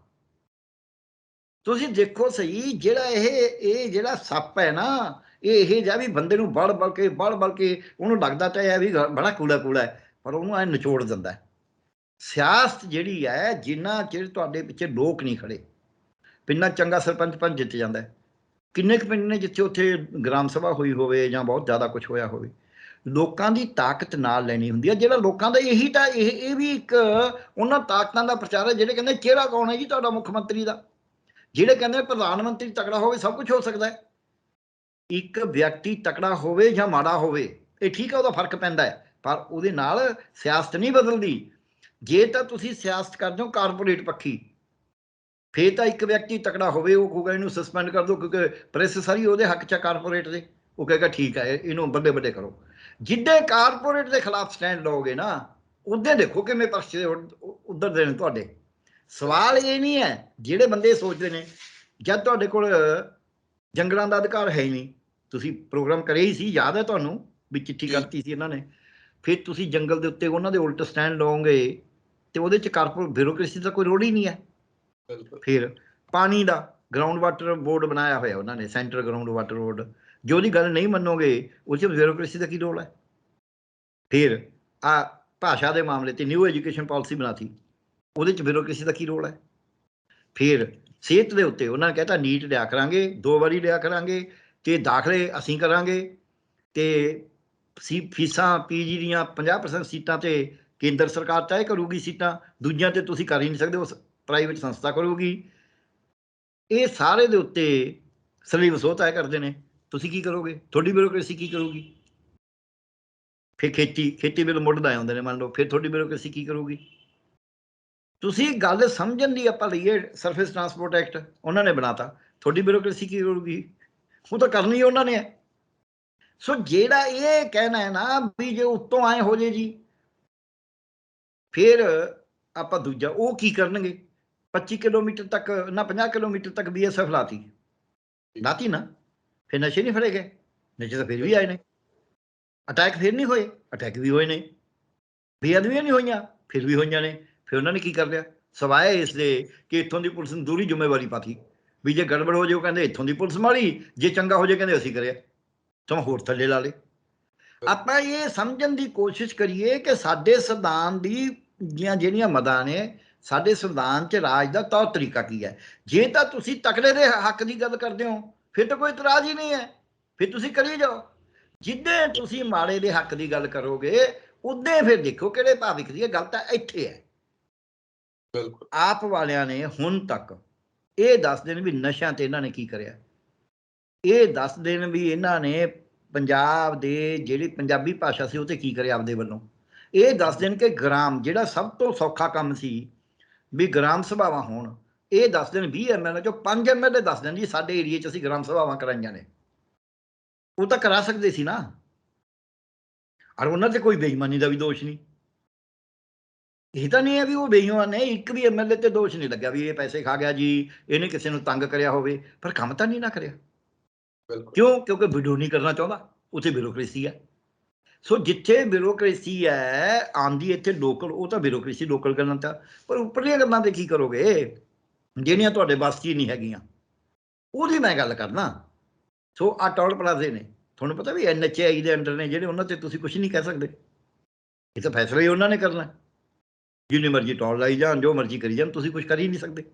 ਸੋ ਆਪਾਂ ਇਹਨੂੰ, ਅੱਛਾ MSP ਹੈ, MSP ਦੇ ਵੀ ਦੇਣ, ਖਰੀਦ ਵੀ ਉਹਨਾਂ ਨੇ ਕਰਨੀ ਹੈ, ਪੈਸਾ ਉਹਨਾਂ ਨੇ ਦੇਣਾ, ਫਿਰ ਤੁਸੀਂ ਕੀ ਕਰੋਗੇ। ਸੋ ਇਹ ਗੱਲਾਂ ਜਿਹੜੀਆਂ ਨੇ ਸੌਖੀਆਂ ਨੇ, ਪਰ ਜੇ ਲੋਕਲ, ਮੈਂ ਇਹ ਨਹੀਂ ਕਹਿੰਦਾ ਵੀ ਲੋਕਲ ਕੁਛ ਨਹੀਂ ਹੋ ਸਕਦਾ, ਜਿਹੜਾ ਲੋਕਲ ਹੋਣਾ ਵੀ ਹੈ ਉਹਦੇ ਵਿੱਚ ਤੁਹਾਨੂੰ ਸਖਤੀ ਨਾਲ ਕੁਛ ਕਰਨਾ ਪਏਗਾ। ਸਖਤੀ ਨਾਲ ਤਾਂ ਕਰੋਗੇ ਜੇ ਪਹਿਲੀ ਗੱਲ ਤਾਂ ਤੁਹਾਡੇ ਕੋਲ ਮੈਜੋਰਟੀ ਚਾਹੀਦੀ ਹੈ। ਜੇ ਤੁਸੀਂ 4 ਪਾਰਟੀਆਂ ਦਾ ਮਿਲਗੋਬਾ ਫਿਰ ਕਿਵੇਂ ਕਰ ਲੋਗੇ। ਬਿਲਕੁਲ। ਦੂਜੀ ਗੱਲ, ਮੈਜੋਰਟੀ ਵੀ ਹੋ ਗਈ, ਉਹ ਟੁੱਟ ਕੇ ਭੱਜਣ ਨੂੰ ਤਿਆਰ ਨੇ, ਦੂਜਿਆਂ ਨਾਲ ਹੱਥ ਮਿਲਾ ਕੇ ਤਿਆਰ ਨੇ। BJP ਕਹਿੰਦੀ ਆ ਜਾਓ ਤੁਸੀਂ ਮੰਤਰੀ ਬਣ ਜਾਓ, ਮੱਧ ਪ੍ਰਦੇਸ਼ ਹੋਈ ਨਹੀਂ। ਤੁਸੀਂ ਮੈਨੂੰ ਦੱਸੋ ਮੱਧ ਪ੍ਰਦੇਸ਼ ਸਰਕਾਰ ਕਿਵੇਂ ਟੁੱਟੀ ਹੈ। ਬਿਲਕੁਲ, ਮੈਜੋਰਟੀ ਤਾਂ ਸੀਗੀ ਕਾਂਗਰਸ ਦੀ, ਬੰਦਾ ਲੈ ਲਿਆ, ਨਾਲੇ ਉਹਨੂੰ ਡਿਸਕਾਇਆ, ਉਹਨੂੰ ਵੀ ਕੋਈ ਇੰਨਾ ਸੌਖਾ ਨਹੀਂ ਦਿੱਤਾ ਕੁਛ। ਸੋ ਇਸ ਕਰਕੇ ਜਦ ਸਾਡਾ ਸਿਆਸਤਦਾਨ, ਜਿਹੜੇ ਕਿਸਾਨ ਗਏ ਨੇ, ਕਿਸਾਨ ਤਾਂ ਅਜੇ ਆਪਦੀ ਜਿੰਨਾ ਚਿਰ ਪੂਰੀ ਸਟਰੈਂਥ ਨਹੀਂ ਬਣਦੀ ਉਹਨਾਂ ਚਿਰ ਤੱਕ ਪੈਰਲਲ ਪੋਲੀਟਿਕਸ ਦੀ ਗੱਲ ਕਰ ਸਕਦੇ ਨੇ, ਜਿਹ 'ਚੋਂ ਇਹਨਾਂ ਨੂੰ ਸਿਆਣਪ ਵੀ ਹੋਊਗੀ, ਇਹਨਾਂ ਨੂੰ ਤੌਰ ਤਰੀਕਾ ਵੀ ਸਮਝ ਆਊਗਾ ਵੀ ਇਹ ਤਾਂ ਐਂ ਕਰਨਾ ਹੁੰਦਾ ਹੈ। ਉਹ ਤਾਂ ਜੇ ਕਰਿਆ ਹੀ ਨਹੀਂ। ਸੋ ਬਿਨਾਂ ਕਰੇ ਤੁਸੀਂ ਕਹੋ ਵੀ ਤਕੜਾ ਬੰਦਾ ਤੁਹਾਡੇ ਖਿਆਲ 'ਚ ਕੋਈ ਡੰਡਾ ਲੈ ਕੇ ਖੜ ਜੇ, ਇੱਕ ਛੋਟੀ ਜਿਹੀ ਉਦਾਹਰਨ ਦੇ ਕੇ ਆਪਣੀ ਗੱਲ ਖਤਮ ਕਰਨ ਲੱਗਿਆ। ਮੈਂ ਯੂਨੀਵਰਸਿਟੀ 'ਚ ਜਦ ਮੈਂ ਜਿੱਥੇ ਵੀ ਗਿਆ ਉੱਥੇ ਜਾਣ ਸਾਰ ਕੋਈ ਹਰ ਇੱਕ ਜਗ੍ਹਾ 'ਤੇ ਤੁਹਾਨੂੰ ਐਂ ਤਾਂ ਹੁੰਦਾ ਨਹੀਂ ਵੀ ਸਾਰੇ ਬੰਦੇ ਇੱਦਾਂ ਹੀ ਸ਼ਰੀਫ ਤੇ ਹੋਰ ਬੈਠੇ ਨੇ। ਜੇ ਮੈਂ ਕਾਮਯਾਬ ਹੋਇਆ ਜਿੱਥੇ ਵੀ ਗਿਆ, ਚਾਹੇ ਉਹ ਹਸਪਤਾਲ ਹੈ, ਚਾਹੇ ਮੈਂ PGI 'ਚ ਗਿਆ, ਚਾਹੇ ਮੈਂ ਡਾਇਰੈਕਟੋਰੇਟ 'ਚ ਗਿਆ, ਚਾਹੇ ਮੈਂ ਕੈਂਸਰ ਦਾ ਸਰਵੇ ਕਰਿਆ, ਚਾਹੇ ਮੈਂ ਯੂਨੀਵਰਸਿਟੀ 'ਚ ਗਿਆ, ਚਾਹੇ ਮੈਂ ਇੱਥੇ ਹੁਣ ਡੀਨ ਸੀਗਾ ਪੰਜਾਬ ਯੂਨੀਵਰਸਿਟੀ ਦਾ, ਉਹਦੇ 'ਚ 2-3 ਗੱਲਾਂ ਸੀ। ਇੱਕ ਤਾਂ ਮੈਨੂੰ ਕੱਢੀ ਗੱਡ ਕਾਨੂੰਨ ਮੈਂ ਪੜ੍ਹ ਕੇ ਰੱਖਦਾ ਸੀ। ਮੈਨੂੰ ਮੇਰਾ ਬਾਬੂ ਨਹੀਂ ਟਾਲ ਸਕਦਾ ਜਾਂ ਇਹ ਸਬਸ ਨਹੀਂ ਕਹਿ ਸਕਦਾ ਵੀ ਨਹੀਂ ਇਹਦਾ ਤਾਂ ਹੈ। ਮੈਂ ਕਹਿੰਦਾ ਹੈ ਲਿਖਿਆ ਹੋਇਆ ਠੀਕ ਹੈ, ਲਿਖੀ ਹੋਈ ਗੱਲ ਹੈ, ਮੈਨੂੰ ਕਾਨੂੰਨ ਦਾ ਪਤਾ ਹੈ ਆਪ ਨੂੰ। ਇਹ ਨਹੀਂ ਮੈਨੂੰ ਕੋਈ ਆ ਕੇ ਦੱਸ ਕੇ ਜਾਂਦਾ ਹੈ, ਕਿਉਂਕਿ ਆ ਕੇ ਦੱਸਣ ਵਾਲਾ ਤਾਂ ਉਹਨੂੰ ਵਿਚਾਰੇ ਨੂੰ ਜਿੰਨਾ ਕੁ ਪਤਾ ਹੋ, ਕਿਉਂਕਿ ਫੈਸਲਾ ਮੈਂ ਕਰਨਾ ਮੈਨੂੰ ਪੱਕਾ ਪਤਾ ਹੋਵੇ। ਜਦ ਚਰਚਾ ਹੋਣੀ ਹੈ ਮੈਂ ਕਹਿੰਦਾ ਮੇਰਾ ਐ ਨਹੀਂ ਆਇਆ। ਇੱਕ ਦੂਜਾ ਉਹਦੇ ਵਿੱਚ ਕੀ ਹੈ, ਮੇਰੇ ਕੋਲ ਇੱਕ ਟੀਮ ਹੋਵੇ, ਜਿਹੜੀ ਟੀਮ ਉਸ ਪ੍ਰਬੰਧ 'ਚ ਤਾਕਤਵਰ ਹੋਵੇ। ਇਹ ਹਮੇਸ਼ਾ ਹੁੰਦੀ ਰਹੀ ਹੈ। ਮੈਂ ਜਦ ਵੀ ਡਾਇਰੈਕਟੋਰੇਟ 'ਚ ਕੰਮ ਕਰਿਆ ਤਾਂ ਡਾਇਰੈਕਟਰ ਸੈਕਟਰੀ ਉਹ ਹਮੇਸ਼ਾ ਹੀ ਮੇਰੇ ਨਾਲ ਰਹੇ ਨੇ। ਮੰਤਰੀ ਇੱਕ ਅੱਧੀ ਵਾਰੀ ਮੇਰੇ ਉਲਟ ਹੁੰਦਾ ਸੀ, ਇੱਕ ਅੱਧੀ ਵਾਰੀ ਨਾਲ ਹੁੰਦੇ ਸੀ। ਜਦ ਮੰਤਰੀ ਵੀ ਨਾਲ ਹੋ ਗਏ, ਮੁੱਖ ਮੰਤਰੀ ਹਮੇਸ਼ਾ ਮੇਰੇ ਮਤਲਬ ਕਦੇ ਟੋਕਿਆ ਨਹੀਂ ਮੈਨੂੰ, ਕਦੇ ਨਾ ਨਹੀਂ ਕਰੀ। ਇੱਕ ਵਾਰੀ ਇੱਕ ਮੰਤਰੀ ਸੀ ਵਿੱਚ ਐਸੇ 2 ਵਾਰੀ ਆਇਆ ਮੰਤਰੀ, ਜਦ ਇੱਕ ਵਾਰੀ ਮੈਂ ਯੂਨੀਵਰਸਿਟੀ ਸੀ, ਜਦ ਯੂਨੀਵਰਸਿਟੀ ਸੀ ਉਸ ਦਾ ਅਸੀਂ ਮੰਤਰੀ ਨੂੰ ਬਦਲੀ ਨਹੀਂ ਕਰਦੇ ਸੀ, ਕਿਉਂਕਿ ਮੰਤਰੀ ਕੋਲ ਕੋਈ ਅਧਿਕਾਰ ਨਹੀਂ ਸੀ। ਇਸ ਕਰਕੇ ਉਹ ਮੰਤਰੀ ਨੂੰ ਚੁੱਪ ਕਰਨਾ ਪਿਆ। ਉਹਨੇ ਕੋਸ਼ਿਸ਼ ਕਰੀ, ਪਰ ਜਦ ਪਹਿਲਾਂ ਮੈਂ ਡਾਇਰੈਕਟੋਰੇਟ ਸੀ ਉਦੋਂ ਮੰਤਰੀ ਕੋਲ ਹੈਗਾ ਸੀ ਪਾਵਰ, ਉਹ ਅਸੀਂ ਉਹਨਾਂ ਨੂੰ ਬਦਲ ਨਹੀਂ ਕਰਦੇ ਸੀ, ਕਿਉਂਕਿ ਅਸੀਂ ਉੱਤੇ ਸਾਡੀ ਬਾਦਲ ਸਾਹਿਬ ਨਾਲ ਬਣਦੀ ਸੀ। ਸੋ ਮੇਰਾ ਕਹਿਣ ਦਾ ਮਤਲਬ ਇਹ ਹੈ ਵੀ ਫਿਰ ਤਾਂ ਤੁਸੀਂ ਠੀਕ ਕੰਮ ਕਰ ਸਕਦੇ ਹੋ ਜੇ ਉਤਲੇ ਤੁਹਾਡੇ ਨਾਲ ਹੋਰ ਟੀਮ, ਥੱਲੇ ਟੀਮ ਸੀ ਪੂਰੀ। ਇਹ ਤਾਂ ਨਹੀਂ ਵੀ ਜਿੰਨਾ ਚਿਰ ਤੁਹਾਡੇ ਕੋਲ ਟੀਮ ਨਹੀਂ ਤੁਹਾਨੂੰ, ਅੱਛਾ ਫਿਰ ਤੁਹਾਨੂੰ ਆਪ ਨੂੰ ਨਹੀਂ ਪਤਾ। ਜੇ ਆਪ ਨੂੰ ਨਹੀਂ ਪਤਾ, ਤੁਹਾਡਾ ਫਾਈਨੈਂਸ ਵਾਲਾ ਆਖੂ ਇਹ ਤਾਂ ਐ ਨਹੀਂ ਜੀ ਐਂ ਹੋਣਾ, ਤੁਹਾਨੂੰ ਪਤਾ ਹੋਵੇ ਨਾ ਆ ਲਿਖਿਆ ਐਂ ਹੋਣਾ, ਇਹਦਾ ਮਤਲਬ ਆ ਹੈ। ਸੋ ਇਹ ਗੱਲ ਵਾਸਤੇ ਕੋਈ ਮੈਂ ਇੱਕ ਦਿਨ 'ਚ ਨਹੀਂ ਸਿੱਖ ਗਿਆ ਸੀ, ਮੈਂ ਸਾਰੀ ਉਮਰ ਸਰਕਾਰ 'ਚ ਨੌਕਰੀ ਕਰਨ 'ਤੇ ਹੀ ਸਿੱਖਿਆ। ਇੱਕ ਛੋਟੀ ਜਿਹੀ ਉਦਾਹਰਨ ਦੇ ਕੇ ਆਪਦੀ ਗੱਲ ਨੂੰ ਇਸ ਨੂੰ ਵਿਰਾਮ ਦਿੰਦਾ, ਫਿਰ ਭਾਵੇਂ ਜੇ ਕੋਈ ਸਵਾਲ ਕਰਨਾ ਕਰ ਲਿਓ, ਨਹੀਂ ਤਾਂ ਠੀਕ ਹੈ। ਇੱਕ ਵਾਰੀ ਇੱਕ ਸੈਕਟਰੀ ਨੇ ਕਹਿਤਾ, ਬੜੀ ਮੀਟਿੰਗ ਵੱਡੀ, ਮੁੱਖ ਮੰਤਰੀ, ਵਿੱਤ ਮੰਤਰੀ, ਸਿਹਤ ਮੰਤਰੀ ਸਾਰੇ ਵਿੱਚ। ਇੱਕ ਸੈਕਟਰੀ ਕਹਿੰਦਾ ਅਸੀਂ ਕਿਹਾ ਵੀ ਦਵਾਈਆਂ ਘਟੀਆ ਖਰੀਦੀਆਂ ਜਾਂਦੀਆਂ ਨੇ ਤੇ ਮਰੀਜ਼ ਮਰ ਜਾਂਦੇ ਨੇ। ਤੇ ਸੈਕਟਰੀ ਇੱਕ ਕਹਿੰਦਾ ਲਓ ਜੀ ਇਹ ਤਾਂ ਸਾਡੇ ਤੇ ਐਵੇਂ ਦੋਸ਼ ਲਾਈ ਜਾਂਦੇ ਨੇ ਡਾਕਟਰ ਗਰਗ, ਤਾਂ ਇਹਨਾਂ ਨੂੰ ਕਿਸੇ ਕਮੇਟੀ 'ਚ ਪਾਓ। ਇਹ ਕਹਿੰਦਾ ਮੈਂ ਤਾਂ ਆਉਣਾ ਨਹੀਂ, ਤੁਸੀਂ ਤਾਂ ਚੋਰ ਹੋ, ਹੈਂ ਕਰਪਟ ਹੋ, ਤੇ ਇਹਨਾਂ ਨੂੰ ਕੀ ਪਤਾ ਦਵਾਈਆਂ ਕਿਵੇਂ ਖਰੀਦੀਆਂ। ਹੁਣ ਮੈਨੂੰ ਪਤਾ ਸੀ ਵੀ ਇੱਥੇ ਕੀ ਕਹਿਣਾ, ਮੈਨੂੰ ਦਵਾਈਆਂ ਖਰੀਦਣ ਦਾ ਪਤਾ ਵੀ ਸੀ, ਨਾਲ ਮੈਂ ਉਹ ਗੱਲ ਨਹੀਂ ਕਹੀ, ਗੱਲ ਮੈਂ ਜੱਟ ਕੇ ਸੌਦੇ 'ਚ ਕਹੀ, ਤੇ ਐਨ ਸਾਰਿਆਂ ਨੂੰ ਜੱਚ ਗਈ ਪੋਲੀਟੀਸ਼ੀਅਨ ਨੂੰ ਵੀ ਹਾਂ ਗੱਲ ਤਾਂ ਹੀ ਠੀਕ ਹੈ। ਔਰ ਉਹ ਡਾਇਰੈਕਟਰ ਸਸਪੈਂਡ ਹੋਇਆ ਸੀ। ਇੱਦਾਂ ਹੀ ਖੋਰ ਸੈਕਟਰੀ ਸੀ ਬੜਾ ਅੜੀਅਲ, ਉਹਨੇ ਇੱਕ ਵਾਰੀ ਇੱਦਾਂ ਹੀ ਕਹਿਤਾ ਕਿ ਵੀ ਆਇਆ ਤੇ ਇਹ ਤਾਂ ਮੈਂ ਕਿਹਾ ਦਵਾਈਆਂ ਘਟੀਆਂ ਹੁੰਦੀਆਂ ਨੇ। ਕਹਿੰਦਾ ਕੌਣ ਖਰੀਦਦਾ ਦਵਾਈਆਂ? ਮੈਂ ਸਿਵਲ ਸਰਜਨ ਖਰੀਦਦੇ ਨੇ, ਡਾਇਰੈਕਟਰ ਖਰੀਦਦਾ, ਕੁਝ ਤੁਸੀਂ ਖਰੀਦਦੇ ਹੋ। ਕਹਿੰਦਾ ਮੈਂ ਕਿਹੜਾ ਮਹੀਨਾ ਲੈਣਾ। ਮੈਂ ਕਿਹਾ ਮੈਂ ਤਾਂ ਤੁਹਾਨੂੰ ਕਿਹਾ ਹੀ ਨਹੀਂ ਵੀ ਮਹੀਨਾ ਲੈਂਦੇ ਹੋ, ਤੁਸੀਂ ਆ ਚੁਣ ਕੇ ਲਾਏ ਨੇ ਬੰਦੇ, ਦੱਸੋ ਕਿਵੇਂ ਲਾਏ ਨੇ। ਤੁਹਾਨੂੰ ਹਰੇਕ ਗੱਲ ਵਿੱਚੋਂ ਬਰੀਕ, ਜਦ ਤੁਸੀਂ ਟੇਬਲ ਟਾਕ ਕਰਦੇ ਹੋ ਤੁਹਾਨੂੰ ਡਿਟੇਲ ਪਤਾ ਹੋਣੀ ਚਾਹੀਦੀ ਹੈ। ਜਿਹੜੇ ਕਿਸਾਨ ਲੀਡਰਸ਼ਿਪ ਨੇ 11 ਮੀਟਿੰਗਾਂ ਕਰੀਆਂ, ਉਹ ਤੋਮਰ ਹੋਰਾਂ ਨੂੰ ਹੀ ਨਹੀਂ ਹੈ, ਇੱਧਰੋਂ ਪੂਰੀ ਤਿਆਰੀ ਨਾਲ ਜਾਂਦੇ ਸੀ ਇਹ, ਉਹਨਾਂ ਕੋਲ ਜਵਾਬ ਨਹੀਂ ਹੁੰਦਾ ਸੀ। ਹੁਣ ਇਹ ਉੱਧਰ ਬੈਠੇ ਹੋਣਗੇ, ਜਦ ਉੱਧਰ ਬੈਠੇ ਹੋਣਗੇ ਉੱਥੇ ਸੈਕਟਰੀ ਨੇ ਇਹਨਾਂ ਦੇ ਕੰਨ 'ਚ ਫੂਕ ਮਾਰਨੀ ਹੈ, ਇੱਥੇ ਤਾਂ ਕਿਸੇ ਸੈਕਟਰੀ ਨੇ ਮਾਰਨੀ ਨਹੀਂ ਸੀ। ਆਪਾਂ ਇਹਨੂੰ ਸਮਝ ਕੇ ਚੱਲੀਏ, ਸਰਕਾਰ 'ਚ ਜਦ ਤੁਸੀਂ ਜਾਂਦੇ ਹੋ ਤੁਹਾਡੇ ਕੋਲ ਆਪਦਾ ਗਿਆਨ ਬੇਸ ਲਾਈਨ ਹੋਣਾ ਜ਼ਰੂਰੀ ਹੈ, ਪਰ ਉਹ ਇੱਕ ਦਿਨ 'ਚ ਨਹੀਂ ਆਉਂਦਾ, ਉਹ ਕਿਸੇ ਤੋਂ ਸੁਣ ਕੇ ਨਹੀਂ ਆਉਂਦਾ, ਉਹ ਹੌਲੀ ਹੌਲੀ ਤਰੀਕੇ ਨਾਲ ਆਉਂਦਾ। ਉਹ ਐਤਕੀ ਜੇ ਇਹ ਗੱਲ ਕਰ ਲੈਣ, ਇੱਕ ਤਾਂ ਅਸੂਲਾਂ ਦੀ ਪੋਲਿਟਿਕਸ ਵੀ ਦੇਖੋ ਜੀ ਸਾਨੂੰ ਵੋਟ ਪਵੇ ਨਾ ਪਵੇ, ਤਾਂ ਕਿ BJP ਜੇ ਕੱਲ੍ਹ ਨੂੰ ਅਟੈਕ ਕਰੂ ਉਹ ਕਹਿੰਦੀ ਅਸੀਂ ਤਾਂ ਵੋਟ ਲੈਣੀ ਹੀ ਨਹੀਂ ਗਏ ਸੀ, ਅਸੀਂ ਤਾਂ ਪੈਰਲਲ ਸਿਆਸਤ ਦੇਣ ਗਏ ਸੀ, ਉਹ ਅਸੀਂ ਦੇ ਆਏ। ਆਪਾਂ ਇਸ ਗੱਲ ਨੂੰ ਮੰਨ ਕੇ ਚੱਲੀਏ, ਮੁੱਦਾ ਕੀ ਰੱਖਣਾ ਹੈ। ਮੁੱਦਾ ਜਿੱਤਣਾ ਰੱਖ ਲਿਆ ਤਾਂ ਉਹ ਕਹਿਣਗੇ ਤੁਸੀਂ ਤਾਂ ਹਾਰ ਕੇ ਆਏ ਹੋ। ਮੁੱਦਾ ਤੁਸੀਂ ਰੱਖ ਲਿਆ ਵੀ ਅਸੀਂ ਸੀਟਾਂ ਵਧਾਉਣੀਆਂ, ਉਹ ਕਹਿਣਗੇ ਤੁਹਾਨੂੰ ਤਾਂ ਸੀਟਾਂ ਹੀ ਨਹੀਂ। ਮੁੱਦਾ ਤੁਸੀਂ ਰੱਖ ਲਿਆ ਅਸੀਂ ਵੋਟ ਜ਼ਿਆਦਾ ਲੈਣੀ ਹੈ ਕਿਉਂਕਿ ਸਾਡੇ ਨਾਲ ਕਿਸਾਨ ਨੇ, ਉਹ ਕਹਿਣਗੇ ਸਾਨੂੰ ਤਾਂ ਵੋਟ ਹੀ 2% ਮਿਲੀ ਹੈ। ਪਰ ਜੇ ਅਸੀਂ ਮੁੱਦਾ ਇਹ ਰੱਖ ਲਿਆ ਵੀ ਅਸੀਂ ਤਾਂ ਜੀ ਪੈਰਲਲ ਸਿਆਸਤ ਦੇਣੀ ਹੈ, ਇਹ ਤਾਂ ਅਸੀਂ ਦੇ ਹੀ ਸਕਦੇ ਹਾਂ ਭਾਵੇਂ 4 ਬੰਦੇ ਹੋਈਏ, ਇਹਦੀ ਤਾਂ ਸਾਨੂੰ ਵੋਟਾਂ ਦੀ ਲੋੜ ਹੀ ਨਹੀਂ ਉਹਨੇ ਦੀ। ਅਸੀਂ ਟੌਰਨਾ ਰਹਾਂਗੇ ਵੀ ਦੇਖੋ ਜੀ ਨਾ ਤਾਂ ਅਸੀਂ ਕਿਸੇ ਨਾਲ ਕੰਪਰੋਮਾਈਜ਼ ਕਰਿਆ, ਬਿਲਕੁਲ ਨਹੀਂ ਕਰਿਆ, ਅਸੀਂ ਤਾਂ ਪੈਰਲਲ ਸਿਆਸਤ ਦੇ ਕੇ ਆਏ ਹਾਂ, ਇਹਨੂੰ ਹੌਲੀ ਹੌਲੀ ਅੱਗੇ ਵਧਾਵਾਂਗੇ। ਤਾਂ ਮੈਂ ਕਹਿੰਦਾ ਵੀ ਮੁੱਦਾ ਉਹ ਰੱਖੋ ਜਿਹੜਾ ਤੁਸੀਂ ਜਸਟੀਫਾਈ ਕਰ ਦੋਗੇ, ਦੇਖੋ ਜੀ ਮੈਂ ਆਹ ਕਿਹਾ ਸੀ ਆਹ ਕਰਤਾ। ਬਿਲਕੁਲ ਬਿਲਕੁਲ ਜੀ, ਸ਼ੁਕਰੀਆ ਡਾਕਟਰ ਸਾਹਿਬ, ਧੰਨਵਾਦ ਤੁਹਾਡਾ। ਸ਼ੁਕਰੀਆ ਜੀ ਬਹੁਤ। ਸੋ ਮੇਰੇ ਨਾਲ ਮੌਜੂਦ ਸਨ ਕਿ ਵਿਦਵਾਨ ਡਾਕਟਰ ਪਿਆਰਾ ਲਾਲ ਗਰਗ। ਸਿਆਸਤ ਦੇ ਵਿੱਚ ਕਿਸਾਨਾਂ ਨੇ ਕਿੱਦਾਂ ਆਉਣਾ ਜਾਂ ਨਹੀਂ ਆਉਣਾ ਇਹ ਉਹਨਾਂ ਦਾ ਫੈਸਲਾ ਹੈ, ਪਰ ਬਹੁਤ ਇਹੋ ਜਿਹੇ ਸਵਾਲ ਜਿਹੜੇ ਅੰਦਰ ਖਾਤੇ ਗੁੱਝੇ ਨੇ ਜਿਨ੍ਹਾਂ ਦੇ ਜਵਾਬ ਤਲਾਸ਼ਣੇ ਜ਼ਰੂਰੀ ਨੇ। ਇਸ ਕਰਕੇ ਇਹ ਚਰਚਾ ਅੱਗੇ ਵੀ ਚੱਲਦੀ ਰਹੇਗੀ। ਆਪਣੇ ਵਿਚਾਰ ਕਮੈਂਟ ਜ਼ਰੂਰ ਕਰਿਓ। ਤਖਤ ਪੰਜਾਬ ਨੂੰ ਸਬਸਕ੍ਰਾਈਬ ਕਰੋ। ਮੈਨੂੰ ਇਜਾਜ਼ਤ ਦਿਓ, ਧੰਨਵਾਦ।